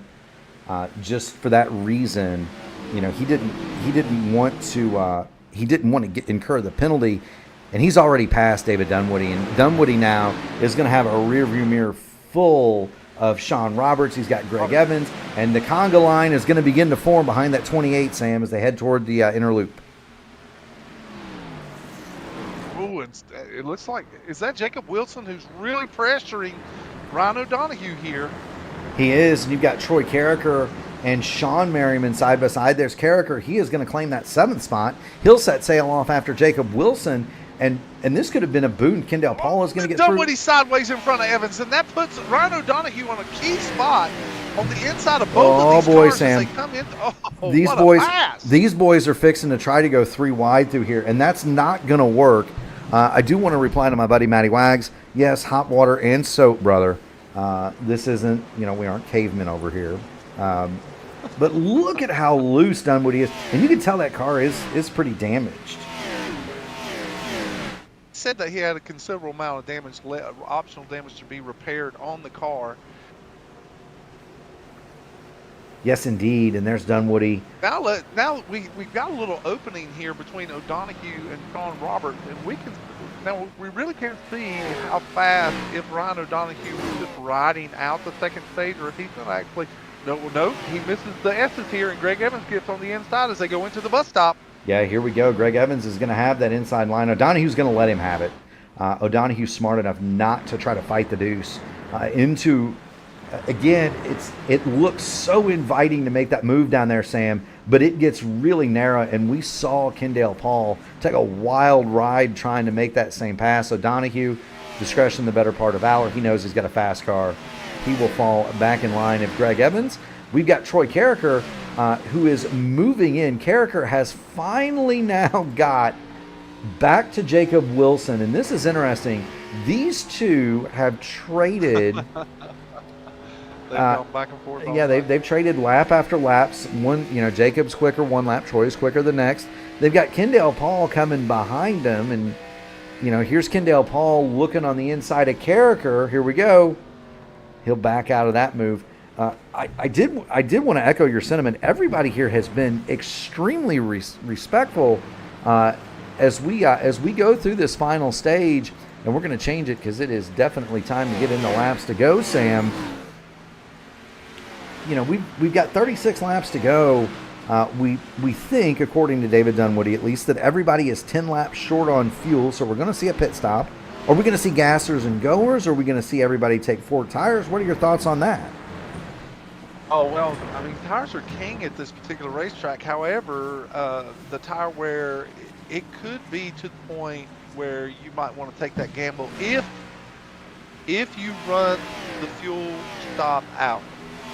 And that's where the fuel, oh my goodness, Troy Carricker is so loose. He is, and he's trying to keep Kendall Paul behind him. He's losing touch with Jacob Wilson up at the front of him, but Carricker trying desperately to hold on to that 6th spot. Strategically, he is in 5th. This man, Matt Sisler, is going to have to stop sooner than everybody else. Correct, and that was what I was going to say, Mark, is that you've got this really interesting drama that could play out here at the race. Is that you may have drivers that will pit early, and then they can run unabated laps by themselves out on the racetrack as fast, turn fast laps with fresh tires. And then you may have someone who will stay out for the entire fuel run and then get a short pit and not change tires at all and then run the last 10 laps on older tires. I mean, there are several, or they could put 2 tires on, or, you know, there's a lot of options, but there is definitely some strategies that can play out here, and seconds are critical in every area.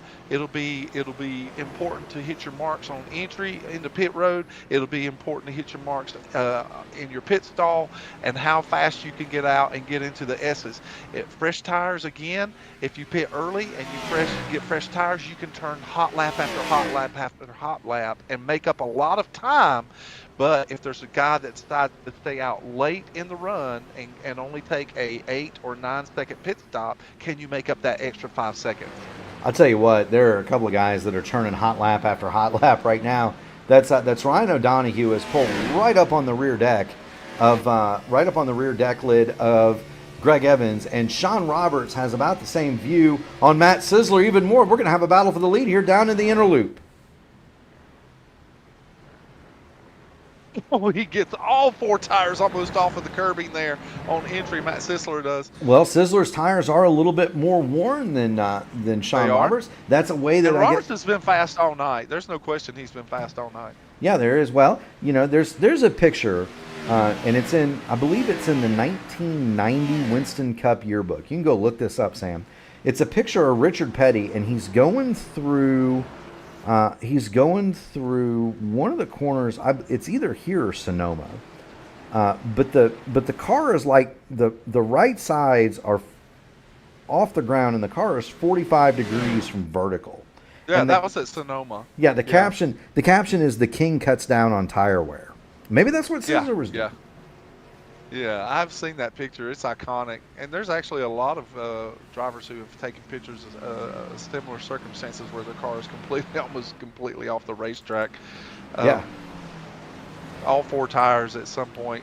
I've seen pictures at Sonoma where all 4 tires are completely off the racing surface. Now the wild one, if you ever want to see this, is go find some stills of the Champ Car World Series races at San Jose. They had a street race, Sam, there. It was only there for a couple of years, but they had a street race there, and the track ran across a light rail line. And because it's in California, and because in California you need a permit to cross the street, they would not let them shave the rail lines even with the roadway. And it literally looked like a ski jump.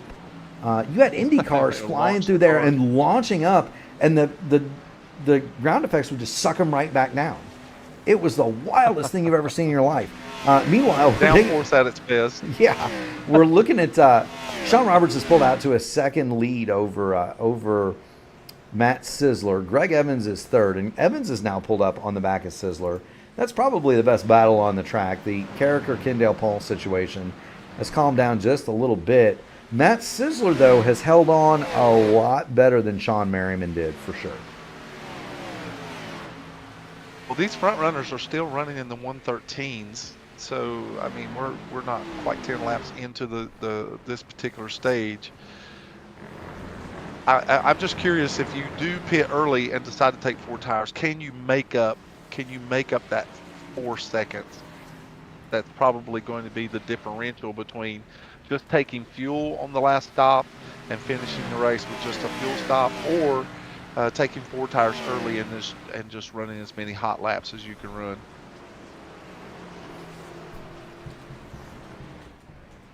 I would gamble on the 4 tires myself, just simply because if I was Ryan O'Donohue or Sean Roberts and had that kind of speed at this racetrack, I would certainly be considering doing just that, is pitting in a instance where I knew I could make it on fuel and just go ahead and get my fresh tires and just be by myself on the racetrack, not worry about checking up for the car in front of me, or because I've actually seen several times already Ryan O'Donohue would get up on the bumper of Greg Evans, and he could have made a move, but he just decided he would just ride behind Greg Evans So that slows down your speed, and he proved in the first stage he has lots and lots of speed. He was 0.3 faster than anyone else in practice, and he was several tenths faster than anyone in qualifying. So we know that Ryan O'Donoghue is fast. We know Sean Roberts is fast. Greg Evans is a proven winner here. Matt Sisler is taking a gamble and actually has great speed as the tires begin to equalize here. But there's a lot of scenarios that can play out in this particular race.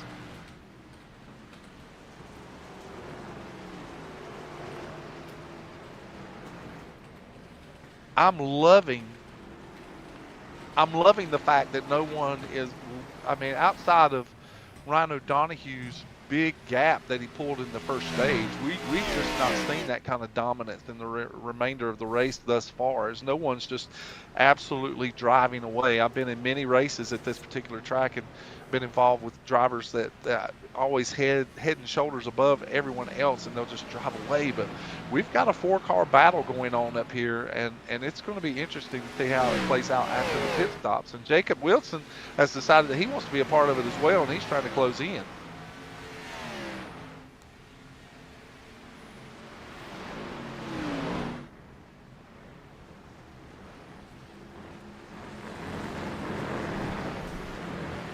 Laps in, we are already looking at 1:14 laps, 1 minute 14 second laps. Sean Roberts was at a 1:14.5. Matt Stisler a 1:14.4. Greg Evans 1:14.5. 1:14.4 for Ryan O'Donoghue, and 1:14.270 for Jacob Wilson as he tries to close in on the leaders here in this final stage. Greg Evans is going to look. He's looking now on the inside of Matt Sisler. He will not make the pass this particular time unless he outbreaks him going into one. No, I think that's the plan, Sam. I think that's the plan. Here goes Greg Evans. We're on the roll bar. There's the gearbox. Greg Evans is going to round up Matt Sisler. He's going to go to second, move Sisler back to third. I was just about to ask, how much do you think Greg Evans is waiting, knowing that Sisler is going to have to pit, and how long do you think he would wait? Just about the minute I got that sentence formed, he answered the question. Yeah, I feel like in this particular race, I don't think that there's any weight in Greg Evans. I think Greg Evans wants to prove himself on a road course, and I think that this is the place that he has a lot of history and a lot of good runs, and I think that he wants to win this thing. I don't think that there's any waiting when it comes to Greg Evans. Now it's just a matter of who's going to make pit stop strategy work for them in this final stage. Yes, he is, and what incredible pictures these. This is from a drone. Those are the Whiplash sim cams here, 100% amazing. Do want to thank them for all the work they do with the P1 Broadcasting Network. Do want to thank our pretty big crowd we got going on here, Sam. This is a great crowd for a road course race. Man, that's fantastic. We're just glad to have everyone. We are. We've got luminaries. Mike Rigney's joined us along with Matt Wagner, and of course they're now discussing Discord's not working. Always good to see Mike Rigney. It is indeed. It is indeed. Had the pleasure of being in chat with him during a race. I've never done that before. Mike is a fun dude to hang out with and just race some cars with. So I enjoyed that immensely. Shelby Carricker is here, and we do thank her so very much. If you haven't already done it, make sure you smash the like button on the video, ring the bell, and subscribe to the channel. We're getting close to 1,200. Oh, now we've got Greg Evans just sticks it in there in the carousel. Okay, wow. That's once. Sean Roberts seems that the backside of that bus stop seems to be his Achilles heel, and I think Greg Evans sees that, and so he tried to get a big run going into the carousel, but it still doesn't hurt Sean Roberts in the other areas of this racetrack. He's got plenty of speed tonight, and now Matt Sisler has allowed these tires to even out, and he's keeping pace with these two leaders. And I really honestly want to believe that Ryan O'Donoghue is just riding. Yeah, I mean, whoa. Sean Roberts smoked the tires going. He locked the left front up going into turn one. Greg Evans is alongside through the S's. Greg Evans is going to have the lead of this race with 27 laps to go. No, Greg Evans definitely had the line. No, he drove it way too deep into turn one. And that's kind of the peril of what we were talking about earlier, Sam. You can it's downhill braking into there, and I'm going to show it when we get back to it, get back around to that side of the track, Sam. But it is awfully hard to get the car slowed down there. Even more so, you would think that the zone at the top of the hill would be. You're actually going uphill, so it's not as bad. Getting slowed down going down the hill from, as fast as you're going to go to, 50, 60 miles an hour. It's a lot. Here we go. They're going to come around the corner here, and we're going to set the camera at the bottom of the hill. So here they come. Here's Greg Evans, and his telemetry is on the left. Let's see, 140, 150 miles an hour. And see how far downhill that is, guys? That is so hard to brake. Yeah, it's so much inertia on the front brakes of these cars. It is, and these drivers are doing a tremendous job of it as we rejoin that battle for the lead. It's Greg Evans, Sean Merriman, Matt Sisler are leading it here at Watkins Glen. Yeah, these four guys are putting on a show. No, like I was saying earlier, no one's really necessarily driving away. These guys are really staying within close proximity to each other and just riding out this stage. It looks like the strategy, in my opinion, with about 25 laps to go, it looks like the strategy is to run the tank out and then just short pit and not take tires. This is probably the strategy that most of these leaders are going to adhere to.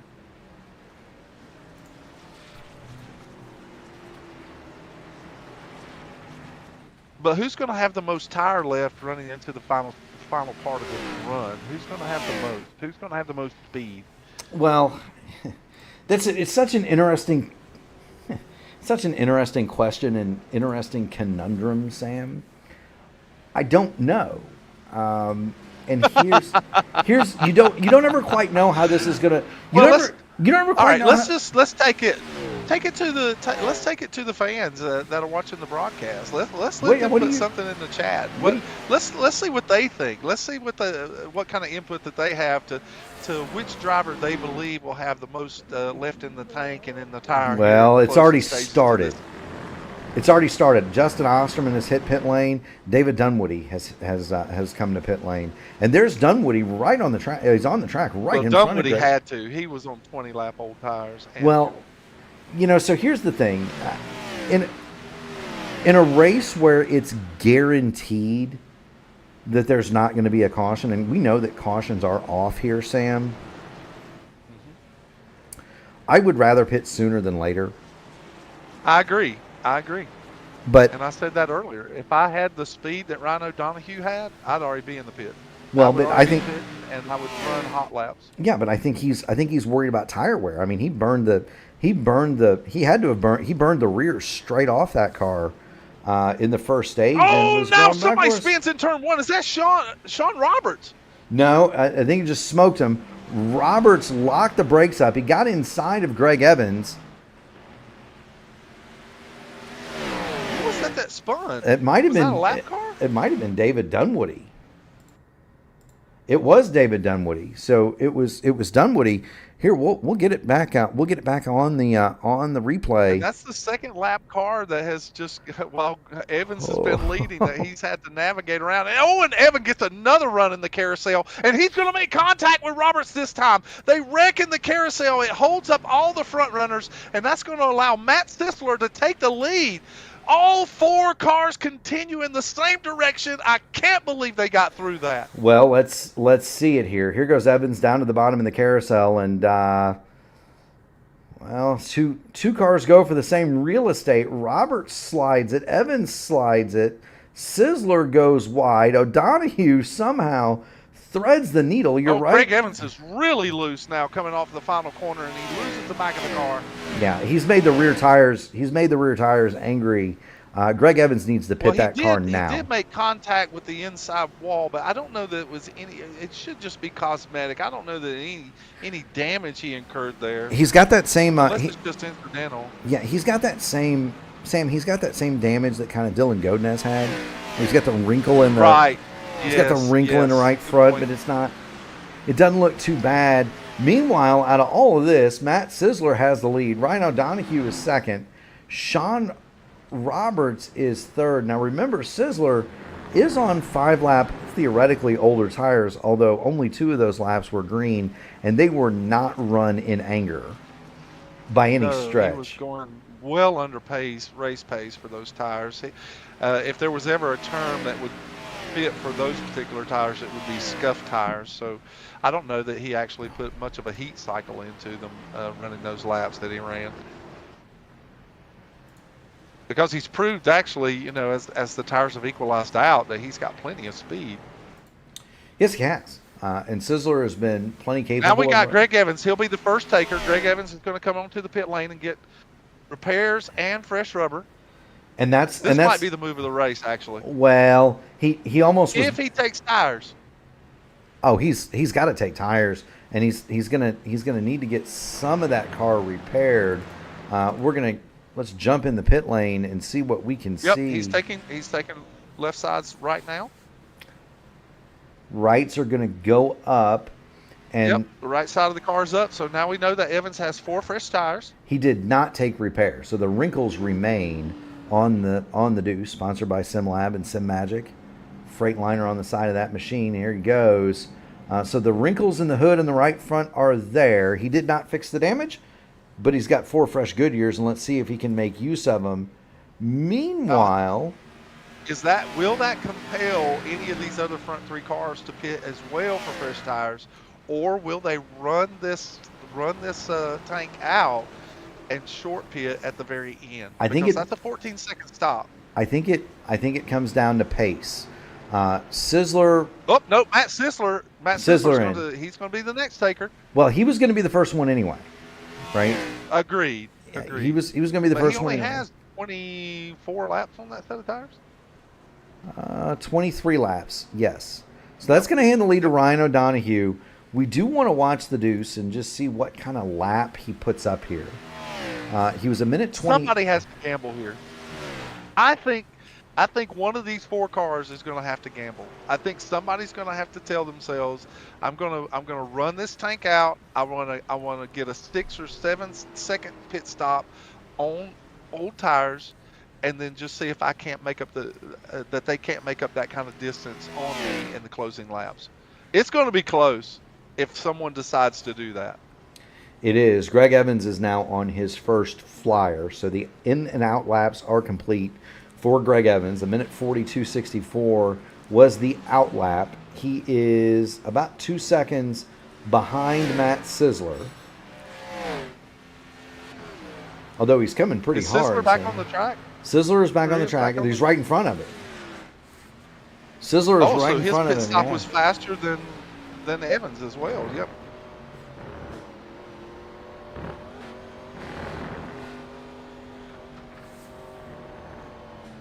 Riding on the roof. What kind of lap times that these drivers are turning. It's like Ryan O'Donohue kind of missed turn 1 there and allowed Sean Roberts to kind of close the gap.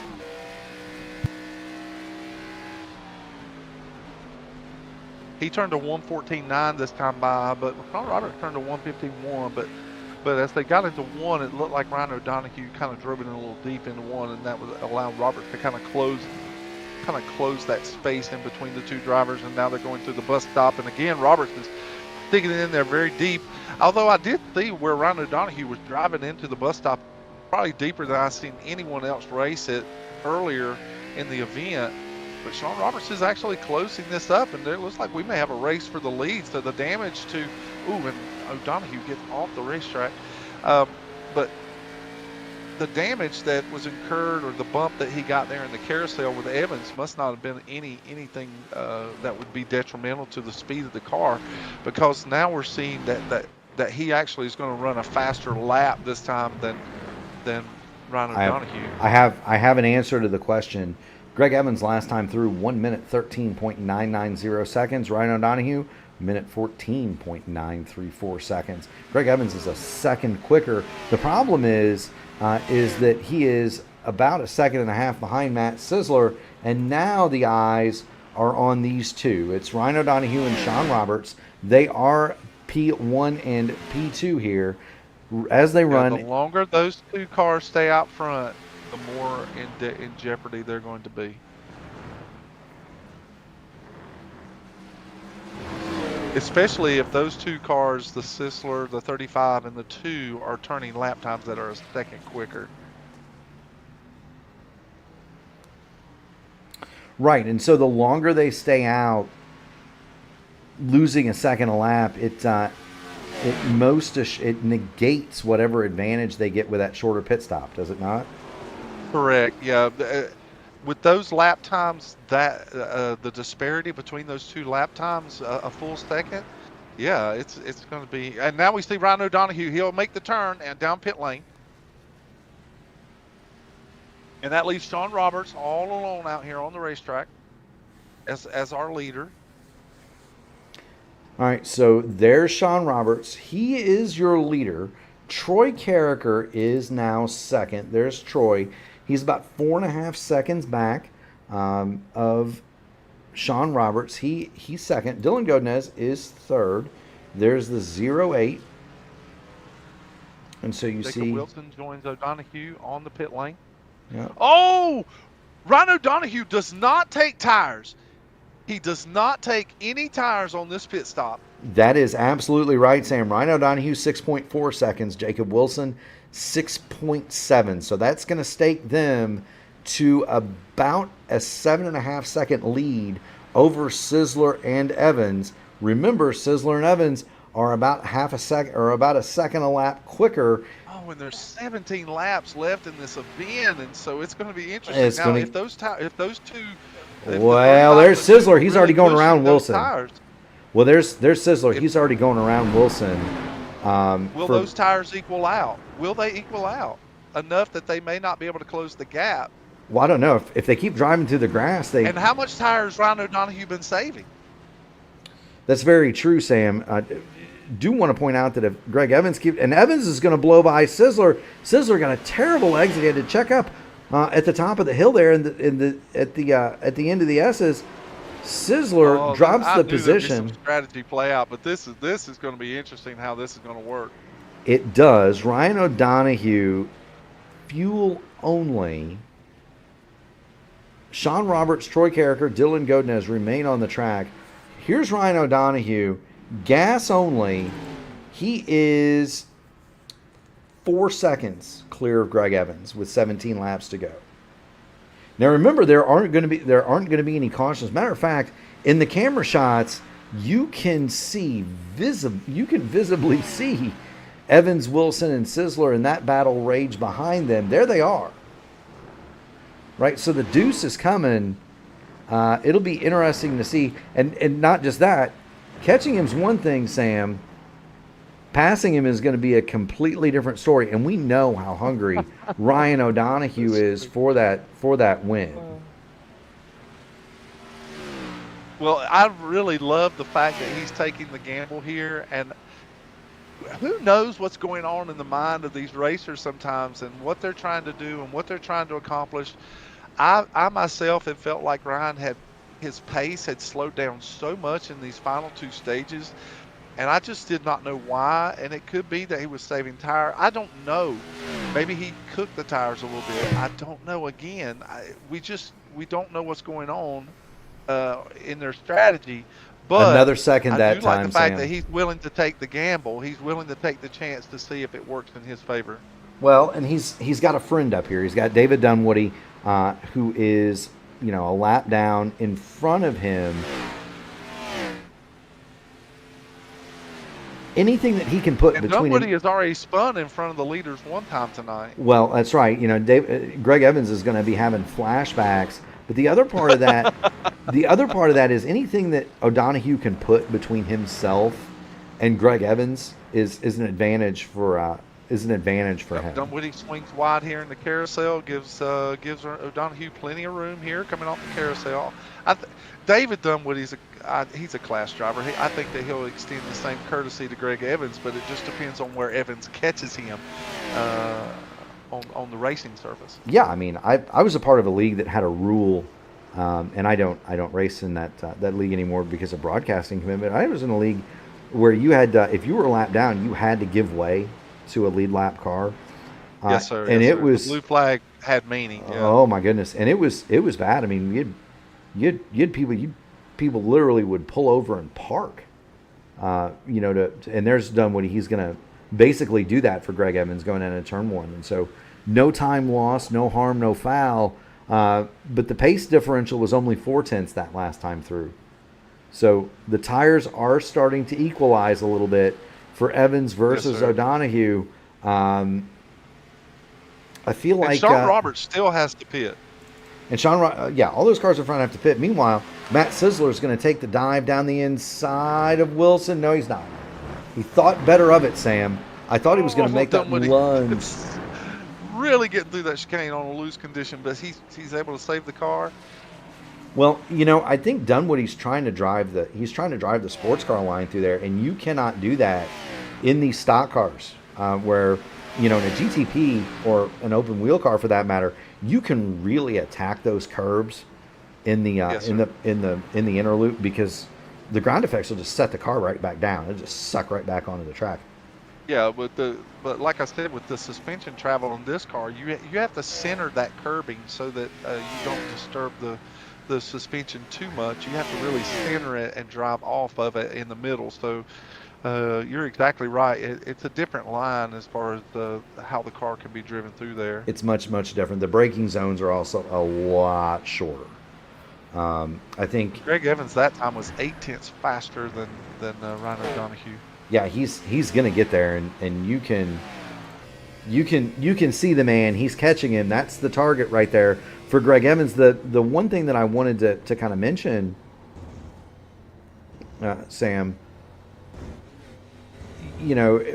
that's something that works for guys like James Hodgson. Hodgson's fallen back to 11th, Dunwoody 16th, Kendall Paul 8th. These are guys that I know to be pretty good sports car drivers around here. It works for you because you know the track, but it works against you because the last time you were here, you were in a prototype, and that car drives completely different. Old habits are hard to break. Yeah. Eric Porter moves completely out of the way of Ryan O'Donoghue. No, that's exactly right, Sam. Old habits are hard to break. We know that Roberts, Carricker, and Godinez are going to have to pit, Sam.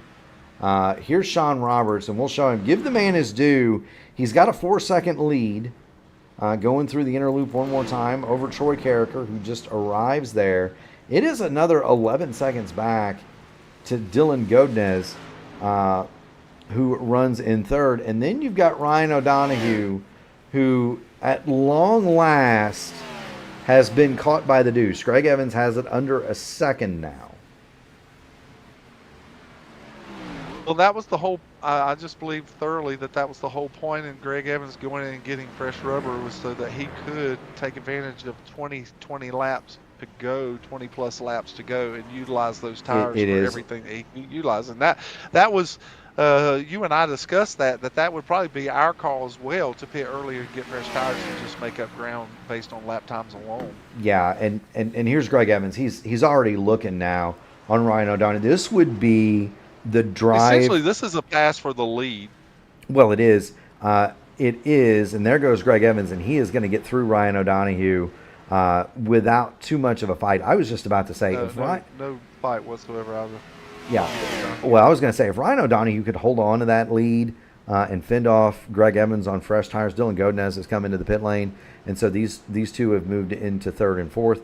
But I was going to say, if O'Donoghue held off Evans for 12 laps on the tires that he has on old tires, it would have been the drive of the century. And just I agree. I don't think he quite got the big enough lead to pull that off. And he had another 3 or 4 seconds, it might have been a little bit different. But now the tires have just gone complete. You can see it visibly. That the tires are just gone on that car, and he's gonna have to struggle. He's gonna have to struggle to get home, and he's still got to worry. Matt Sisler has gotten past Jacob Wilson. He's still got to worry about Sisler. Now the good news is after Sisler, it's another. It's another 7 seconds back to Kendall Paul. So I don't think he's got to worry about Kendall, and I don't think he's going to have to worry about Jacob Wilson. Wilson on the same strategy as Ryan O'Donoghue. I see. You know, he came out in front of Greg Evans and Matt Sisler, 6 or 7 seconds ahead. So, I mean, essentially, he could have come out with 4 fresh tires. But you really gotta give it to Ryan that he's thinking outside the box and just trying to make the most of his of his race and see if he can't pull that off. His lap times are really not bad. His lap times are really good for the considerable amount of laps that he has on those tires. He's driving that car. Yeah, and understand. Sean Roberts last time through minute 15:247, O'Donoghue minute 15:376. He's not.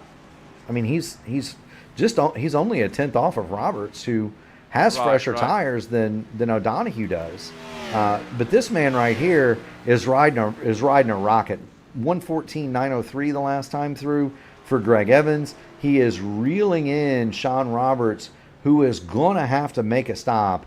He cannot make the remainder of the run, and when he does pull that number 13 in, the Deuce will be the leader. Ryan O'Donoghue will be second, and Matt Sisler will be third. Again, it's a matter of when, not if, for Sean Roberts. Now Troy Carricker, who was in second position, Troy Carricker is now coming down the pit lane.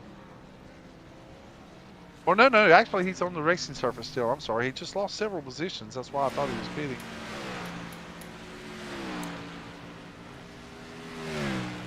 Yeah, he's come in to make his pit stop. He did get 4 fresh tires. Okay. Troy Carricker, he's back out on the track, and for him that's going to be a huge advantage. He's going to have an opportunity. He's within striking distance of Justin Osterman, Kendall Paul, certainly Jacob Wilson on the old tires. It's not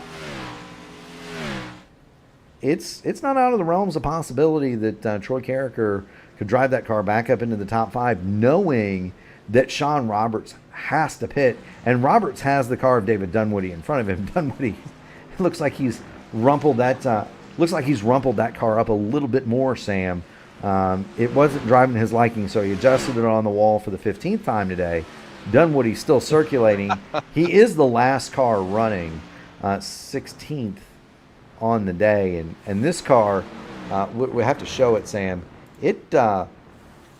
It needs to go back to the body and fender shop for David Dunwoody. Yeah, it looks like someone just bought it from Sanford & Son.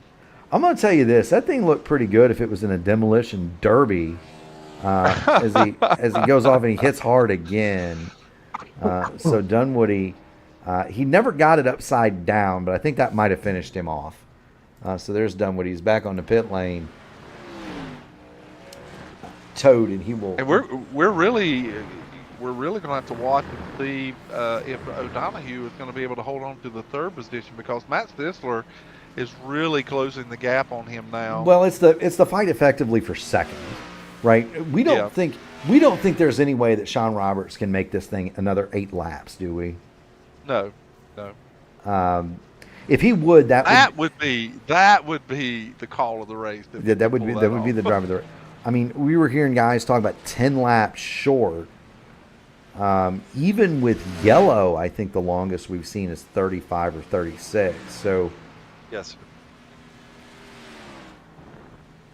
And effectively, you can't look at this particular race and think, oh, well, if I can catch a caution, because you're really not going to catch a caution. No, you can't. The cautions are off. You know what I mean? Yeah. We knew there were going to be built-in stage cautions at 20 and 40. Other than that, the cautions are off. It's local yellows only, unless the track is completely blocked, and there are several drivers. There are several drivers out there. We've got David Dunwoody chiming in. He says he thinks old Sean Roberts can make it. So we're going to keep it right here. Greg Evans is on the charge. He's hauling him in about 0.8 to a second a lap. Well, there he goes. He's coming in. And so that's going to hand the lead. Thanks, David. When it shakes out, it's going to hand the lead to the Deuce, Greg Evans. Meanwhile, the battle, Evans is well clear. The battle is here. It's Matt Sisler on Ryan O'Donoghue, and this is effectively 4 seconds. Oh, he should catch him right here on the front stretch. And O'Donoghue is not going to put up a fight here. He's going to allow Sisler to get around on the outside as they come down the front stretch. But now Jacob Wilson is closing in on O'Donoghue as well. Yeah, for sure. I mean, well, the thing about Jacob Wilson is he did the same thing. So he's on the same. Jacob Wilson is on the same tires as Ryan O'Donoghue. Look, Sean Roberts comes out in front of these two drivers. He does. Now, Sean Roberts did gas only as well. Roberts does gas only, and he is trying to fight Matt Sisler through the S's. And now, just wait a minute. Just you wait a minute, because here comes Ryan O'Donoghue. He'd like to. Now this is the fight. This will be the battle on the racetrack as Greg Evans has jumped out to a considerable lead now.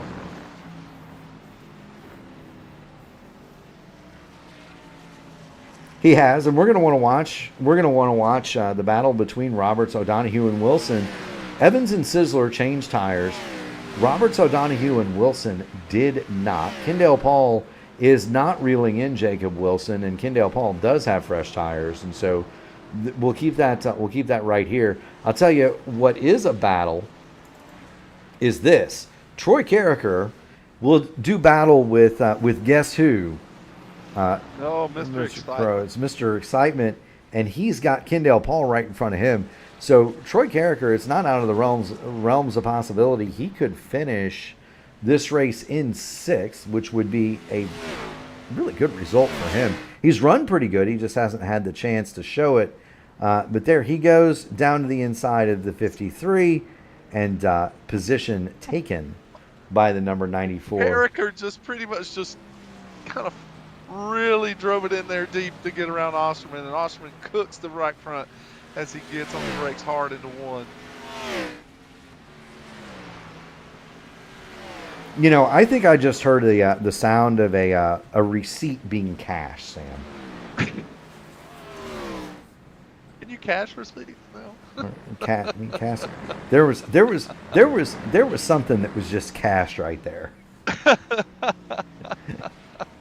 I may be an open wheel driver, but I know something getting cashed when I see it, brother. Recompense. That's Recompense has been measured. That's right. What a wonderful. Carragher's actually running some really fine lines as he's starting to close in on Kendall Paul here. He's wanting to capture into the 5th position.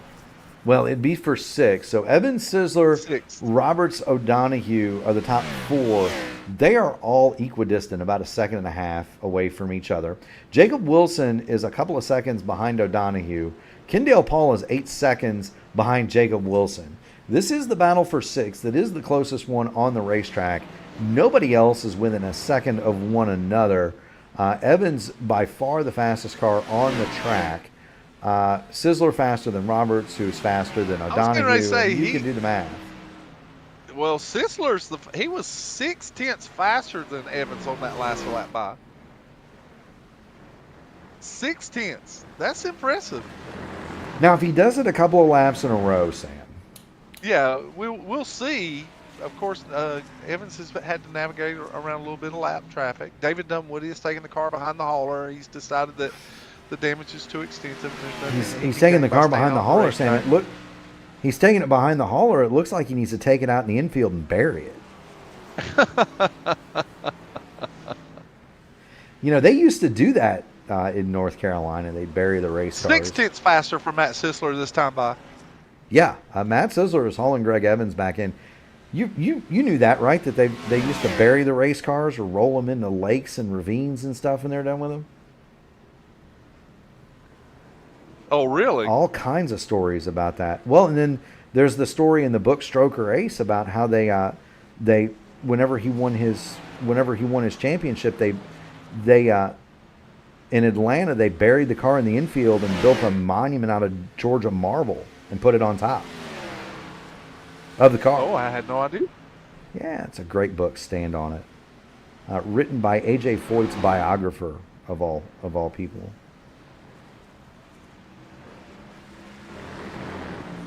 He said he's leaving it in the campground. Maybe Dunwoody's car could be the car that the crowd ceremoniously burns at Watkins Glen. Because there's just call Junior and see if he'll take it out on the DMP compound and put it out in the woods. I don't know if it deserves that.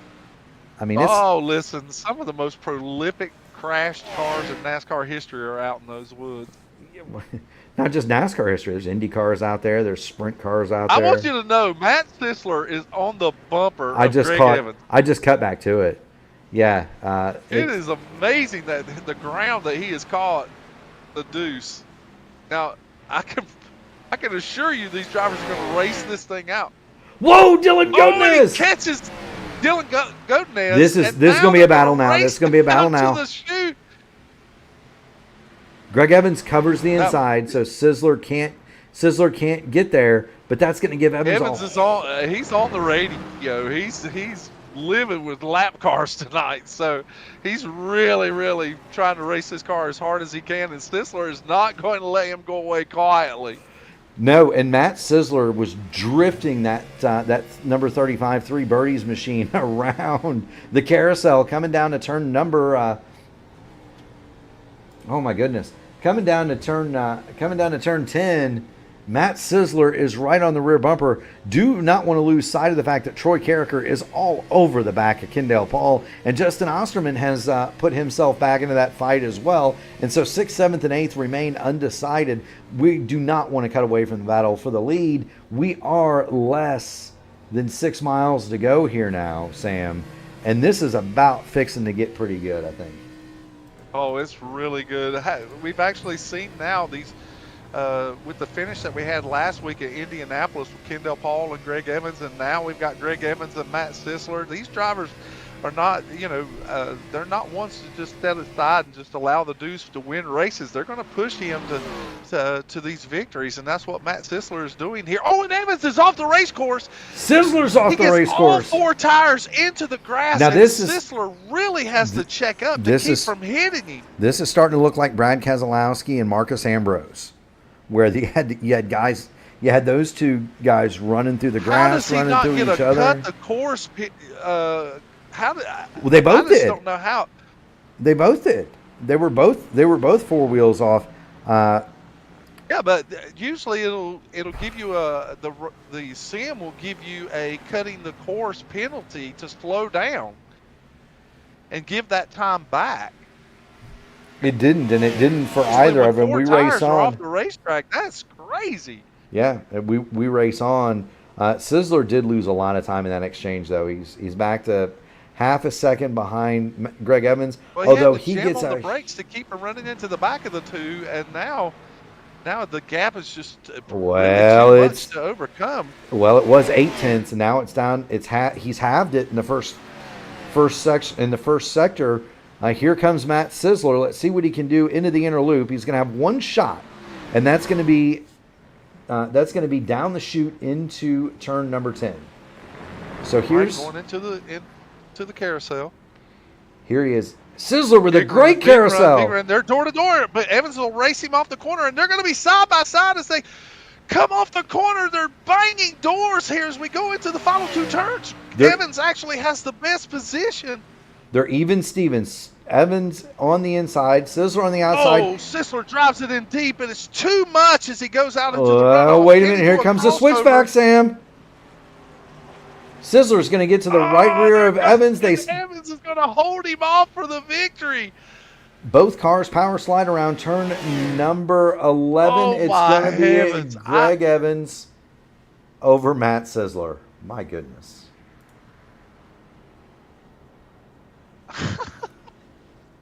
That was pretty cool, Sam. By the way, Troy Carricker does get by Kendall Paul. So move Carricker to 6th, Paul to 7th. Osterman's going to come home in 8th. And we'll wait with Barney as Sean Merriman and Brian Wasserman soldier around here, Sam. Now, Matt Sisler is saying, he's actually saying in the and we can talk to them after the, in the post-race interviews, but Sisler's saying that in that particular incident in the bus stop, that he actually got a slowdown penalty, but Evans did not get a slowdown penalty. And that's possible. And I don't know. I was looking at the timing and scoring program that we have, Sam. I did not. I did not see. No, Evans is now saying that he did get a penalty. Okay. But he said that he just did not relinquish much. In iRacing, when you get those cutting the course penalties, it gives you about 30-something seconds to give that time back. And so because of that little leniency, you can moderate the throttle and give it back a tenth gradually over that 30-something seconds. And so since both drivers were off the race course and got penalized, it did not allow Sisler to take advantage of the fact that the Deuce also had a slowdown. So they were able to keep racing, but they were also having to relinquish a little bit of time together.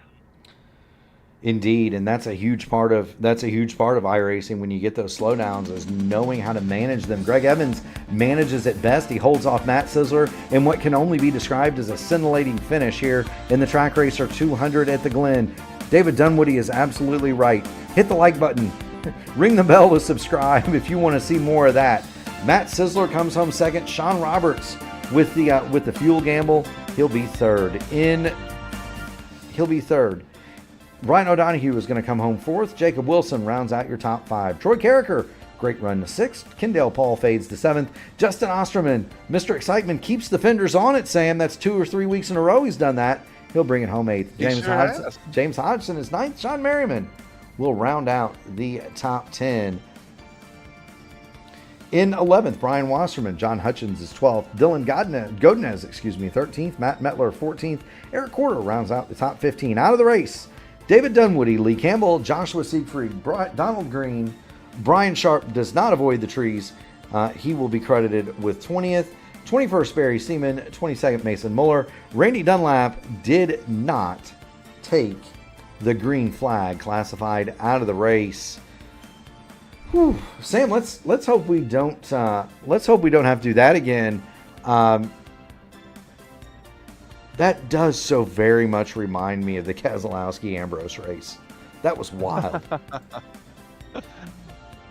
It was clear that Sisler really had a lot of speed in the closing laps of this event, and for them to be in that close proximity, door to door, going into the final two corners, Evans really just had the best position.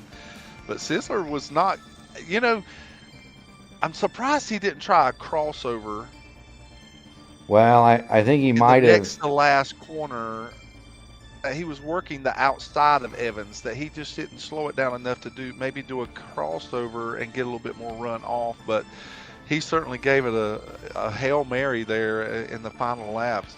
He was doing everything that he could do. I look forward to hearing what he was so excited with this finish last week. I'm eager to hear what he has to say this week. I am too. I'd also like to hear from this man. It's Sean Roberts. Sean, you've got Murph and you've got Sam Crow in the P1 broadcasting booth. You got a copy? Feel loud and clear, guys.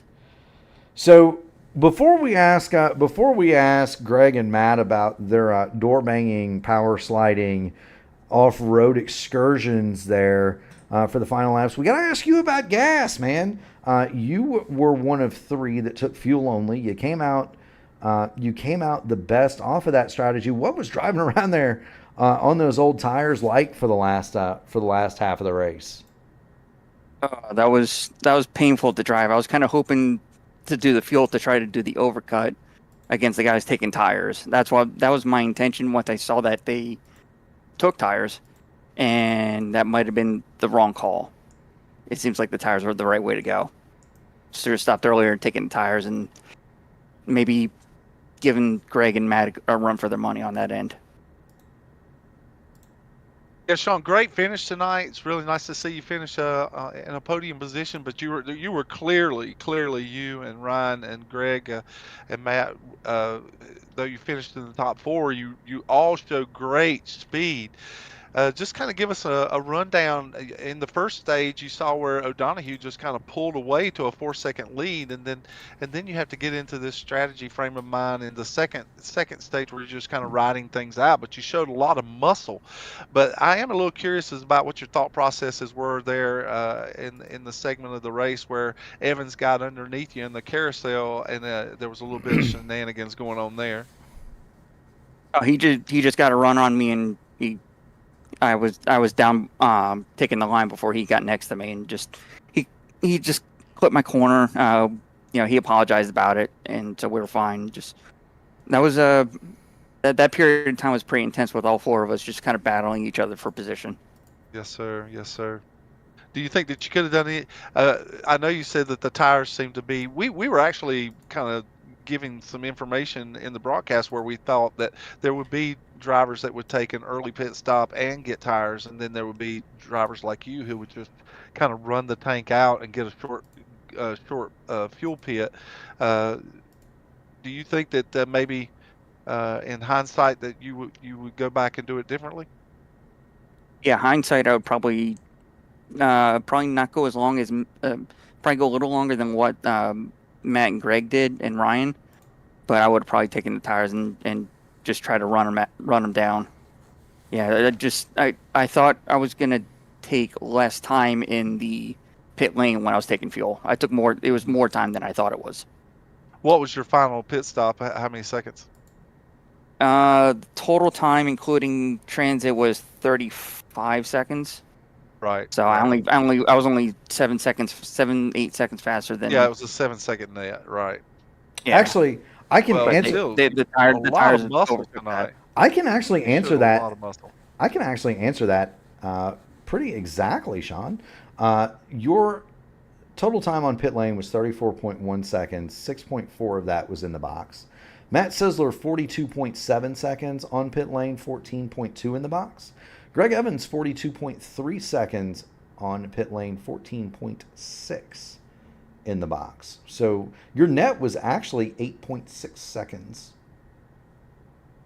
It's actually a little bit but the tire delta was the difference. Yeah, the tire definitely. Absolutely. Either way, a tremendous run. It was great to see you, Ryan, and Jacob kind of try an alternate strategy. It was kind of cool to see different people try different things and to see how different things played out. With that said, man, welcome to the podium. It's good to see you. Good to have you. Good to have you running the AMA. Friends, family, sponsor, shout outs. The floor is yours, my friend. Just a big shout out to the AMA for allowing me to race. I mean, as you can tell, I don't have any sponsors. I don't really have anyone to thank. I'm just, glad to be out here. Thanks for you guys for putting on this broadcast. I know, Mark, I've been in the booth with you before when I've podiumed in the NTRL series when you picked up their latter half of the Xfinity series. Yeah, it's good to see you. It's good to see Sisler. It's good to see some of those guys coming over here. And we wish you all the best, Sean. Keep going fast and having fun, buddy, for sure. All right? Fantastic finish, Sean. Thanks, guys. Absolutely. That is Sean Roberts. He is going to run third today for the second place, for the man who runs second in the virtual version of Ambrose v. Keselowski. We turn to Matt Sisler. Matt, I understand the last couple of laps got kind of spicy, especially down there in the inner loop with 2 to go. Kind of tell us what you saw, what you felt, and what you needed to get by Greg. And I'm going to preface that. I'm going to tell Greg Evans exactly the same thing. That was one of the most entertaining races, physical or sim, that I've seen in a long, long time. So thank you for that. I appreciate it, Mark. Man, before I started, give Greg all the props in the world. Apparently, he had like 4 minutes of damage on his Chevy, and neither of us was going to lift there on that last lap. But I'm not. I'd rather run second than pull somebody pulling the Truex aggressive goes around in the last corner and sending somebody around. And going into that chicane, I just tried to get too greedy. I was trying to cut it so I could get to his outside. I knew his car was hurt. and I knew like if I could get to his outside, I think you guys saw me do it once or twice where I could get to the left side of somebody out of the outer loop / carousel, and then I would just be able to keep him pinned there, and I'd get the run, and I could clear him or have the preferred line into the next corner. And like I got too greedy and got the penalty, and I although he cut about as much as I did, so apparently we both had the slowdowns.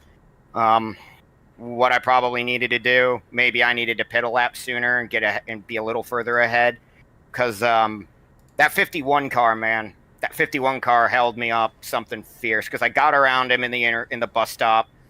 I went through the grass, had to let him go, and then Greg got by both of us, and it took another couple laps to get back to him, and give me a lap or two back. I think I might have been the next guy being interviewed, but glad I gave it everything at Watkins Glen in our three birdies ZL1, and happy to put it on the podium. Wasn't sure we were going to get there after the damage at the end of stage 1, but can be happy with the second place.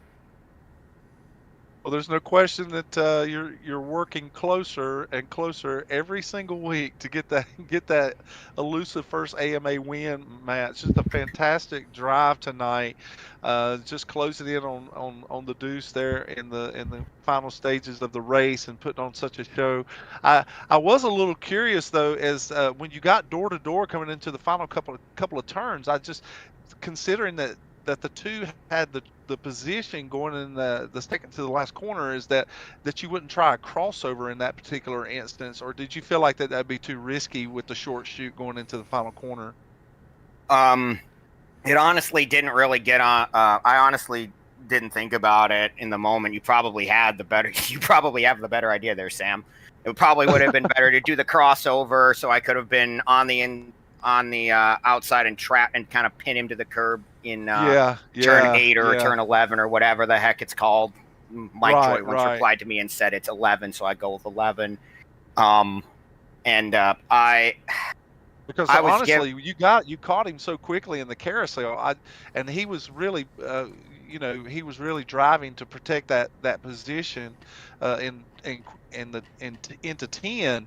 That it just seemed to me that would have been the better instance. But you drove it so well on the outside, and then to almost still pull off the win in turn 11 as well. So it's just it's a masterpiece of driving in those closing laps. It's just you just missed maybe one more lap of maybe catching him, making that pass permanent. So just a fantastic job, Matt. There's a win waiting on you, my friend. I do appreciate that, and yeah, and to kind of follow up on your question. I didn't think about it. I got to his inside, and people had been, when that happened in the inner loop before, or outer loop, because they called the bus stop the inner loop for some reason. Mm-hmm. But when I was getting to people's doors in the carousel, they would just drive around me on the outside and pull away, and then I'd have to try a crossover, and I think that's kind of what I was expecting to try there. And mm-hmm. With his damage, he couldn't do it, so we ended up just being side by side. And even if I had thought at the last second, hey, maybe if I get on the brakes and try the crossover, I think he was in a position where all that was going to do was potentially turn him into the gravel. And I don't know if I could have gotten the crossover with the speed I wanted, because we were level going to 10. And agreed. Yeah. Like if he had been even, halfway up, maybe I would have thought, okay, now I'm going to get on the brakes. He's going to overshoot, and I'm going to cut under him, and then we'll flip it when we go to 11. But, but yeah, he just did everything right on that last lap, and I knew he wasn't going to give me much room. And I honestly thought when I went that wide in 10 that, well, that's about it.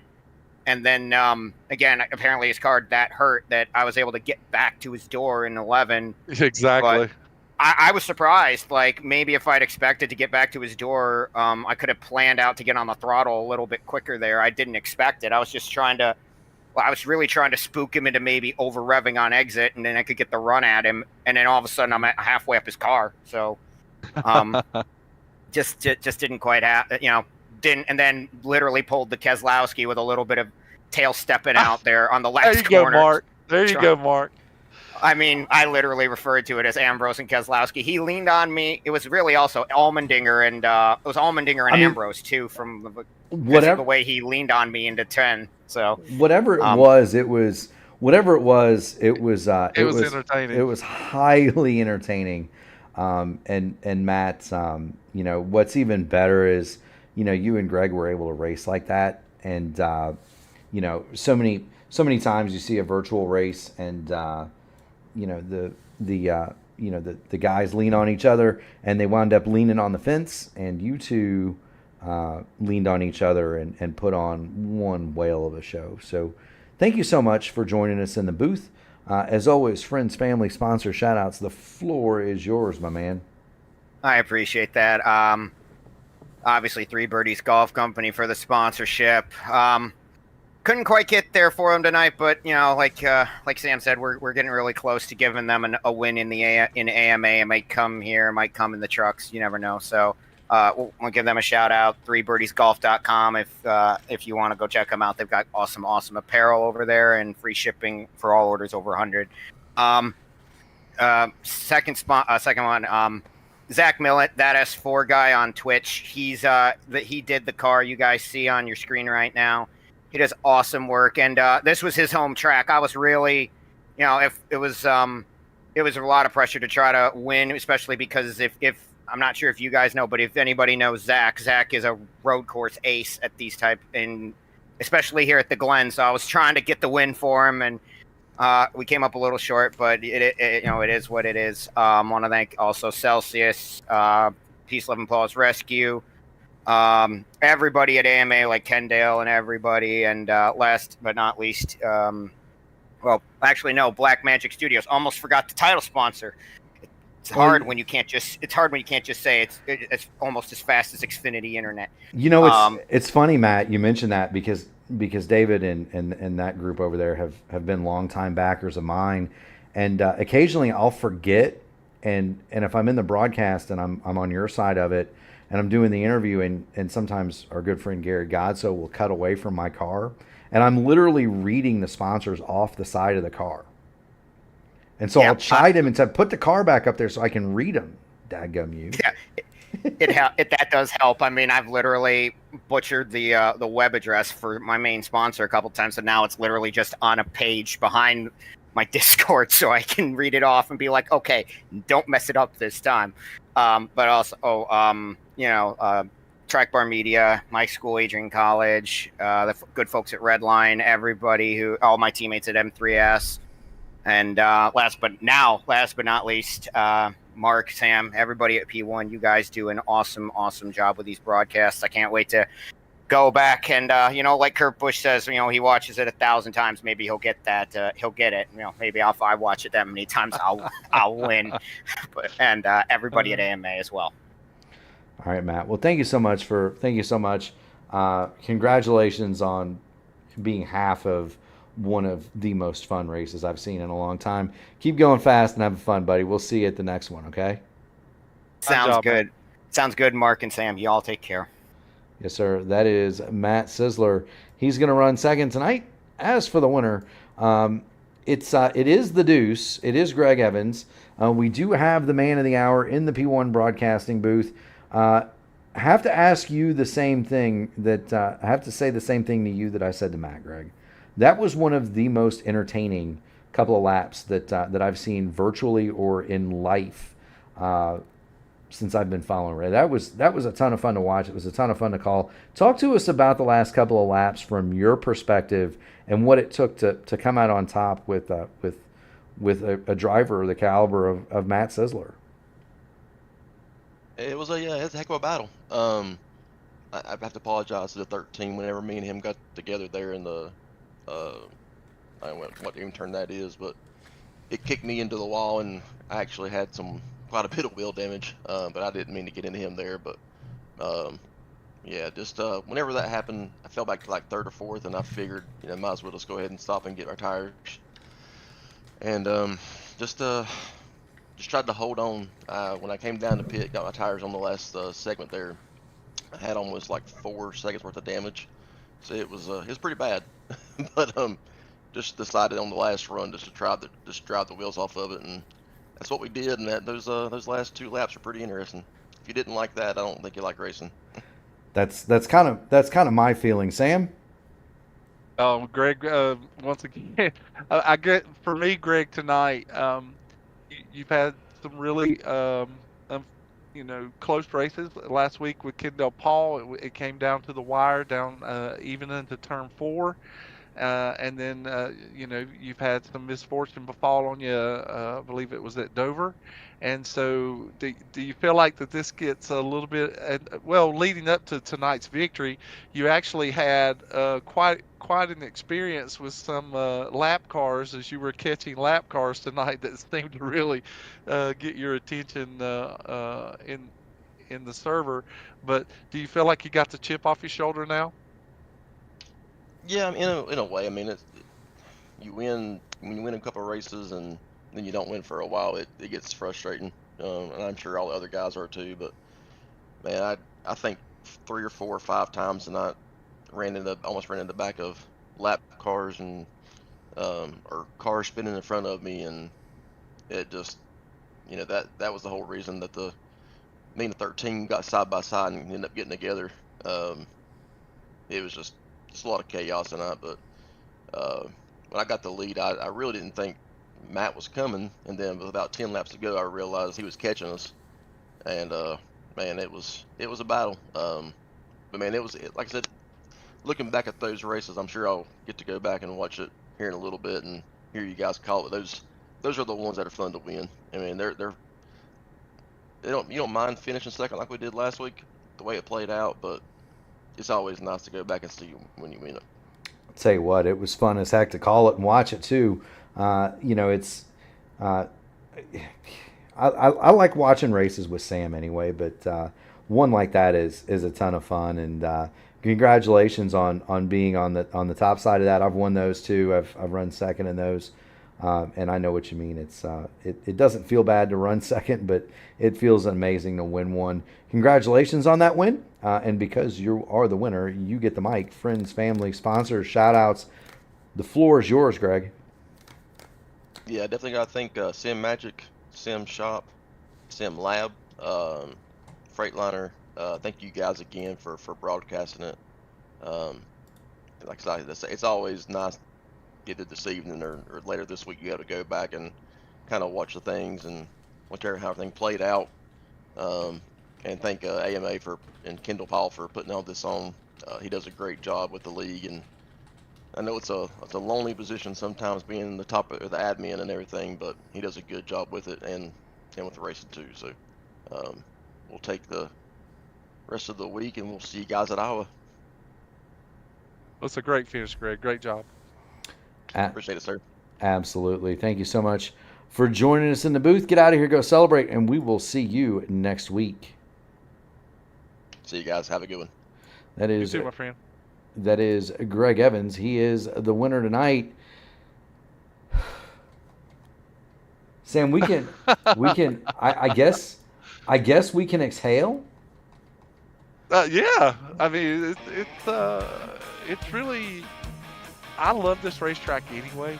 I really do enjoy this racetrack. And when you've got a 4-car battle going into the closing laps of the race, and then it turns into a door-to-door Donnybrook going into the last 2 corners, it is extra special. So I'm very appreciative of what the AMA presented here at Watkins Glen because they put on quite a show. Yes, they did. It's, man, I tell you, this is one of those where, you can't take your eyes off of it. I've got the ends queued up one more time. It's just, you can't not watch this and not enjoy car racing, whether it be virtual like we're doing here in iRacing, in real life. Those races that we mentioned today were some of the most exciting in NASCAR history, and so yes, sir. I definitely feel I feel privileged to have been involved in something virtually like that. Speaking of virtually like that, Sam, we've got a lot of cool stuff planned here at P1 for our fans. Tomorrow night, you and I, we're going to be back, and we're going to be doing the truck race. It's going to be a little bit shorter, 175 miles. And so look forward to seeing everybody back for the AMA truck action live tomorrow night, 8:20 pre-race, 8:35 green flag. Sam and I on the call Saturday. This is a big one, To do Sam. this again? It is. We could do this again in trucks. What? In trucks. Who's the luckiest guys? We are, man. I'll tell you who else is lucky, the viewers, because Saturday we've got we could call it a double header or we could call it a quadruple header, Sam. Either way you look at it, Andrew Wood and I are going to call 3 races for the Sim Gaming Expo Challenge Series presented by SimiCube. It's going to be 3 heat races from Daytona to decide who gets to race for the big prize in Chicago in a couple of weeks. That's going to, not a couple of weeks, in a month. That's going to be a ton of fun. And then at 2 o'clock, Gary and the remainder of the crew are going to have the IndyCar iRacing Series presented by 40 Racewear from Portland. Sunday night, we'll have the Votive IndyCar Series. That's going to be from Pocono live at 8 o'clock. On Monday night, Jacob Collins and I are going to have the IndyCar Series Monday night top split from Phillip Island, and that's going to be interesting. Tuesday, it's the IndyCar Oval Series presented by Techtopia from Motegi. That's at 8:15. The Horizon IndyCar Series returns on Wednesday, Sam, 8 o'clock, and they're going to be at Auto Club, and that's a ton of fun. That brings us right back here to the AMA Blackmagic Studios Grand National Series next week, 7 days from today, 8:20 pre-race, 8:35 race start from Iowa. We do want to thank all of our viewers who tuned in tonight and made this an enjoyable broadcast from that front. Love the audience engagement. If you ever want to ask Samurai a question, throw it in the chat. Give us a ping. We'd be happy to talk about it on the air. Do want to remind everybody, if you like what you saw, make sure you smash the thumbs up, like the video, ring the bell, subscribe to the channel, and you can get notified of all future P1 broadcasts. We also want to extend a special thanks to all the people that make this possible, not just the broadcasters, the racers, the sponsors, but the people who really make it possible: the military, the police, the firemen, the EMTs, driving the ambulance, and the nurses in the emergency room in the middle of the night when we get there. Sam, from the bottom of our hearts, we thank him. Right. Catch your breath, Sam. We got to do this again tomorrow. I can't wait. Look forward to seeing everyone tomorrow night. Take care.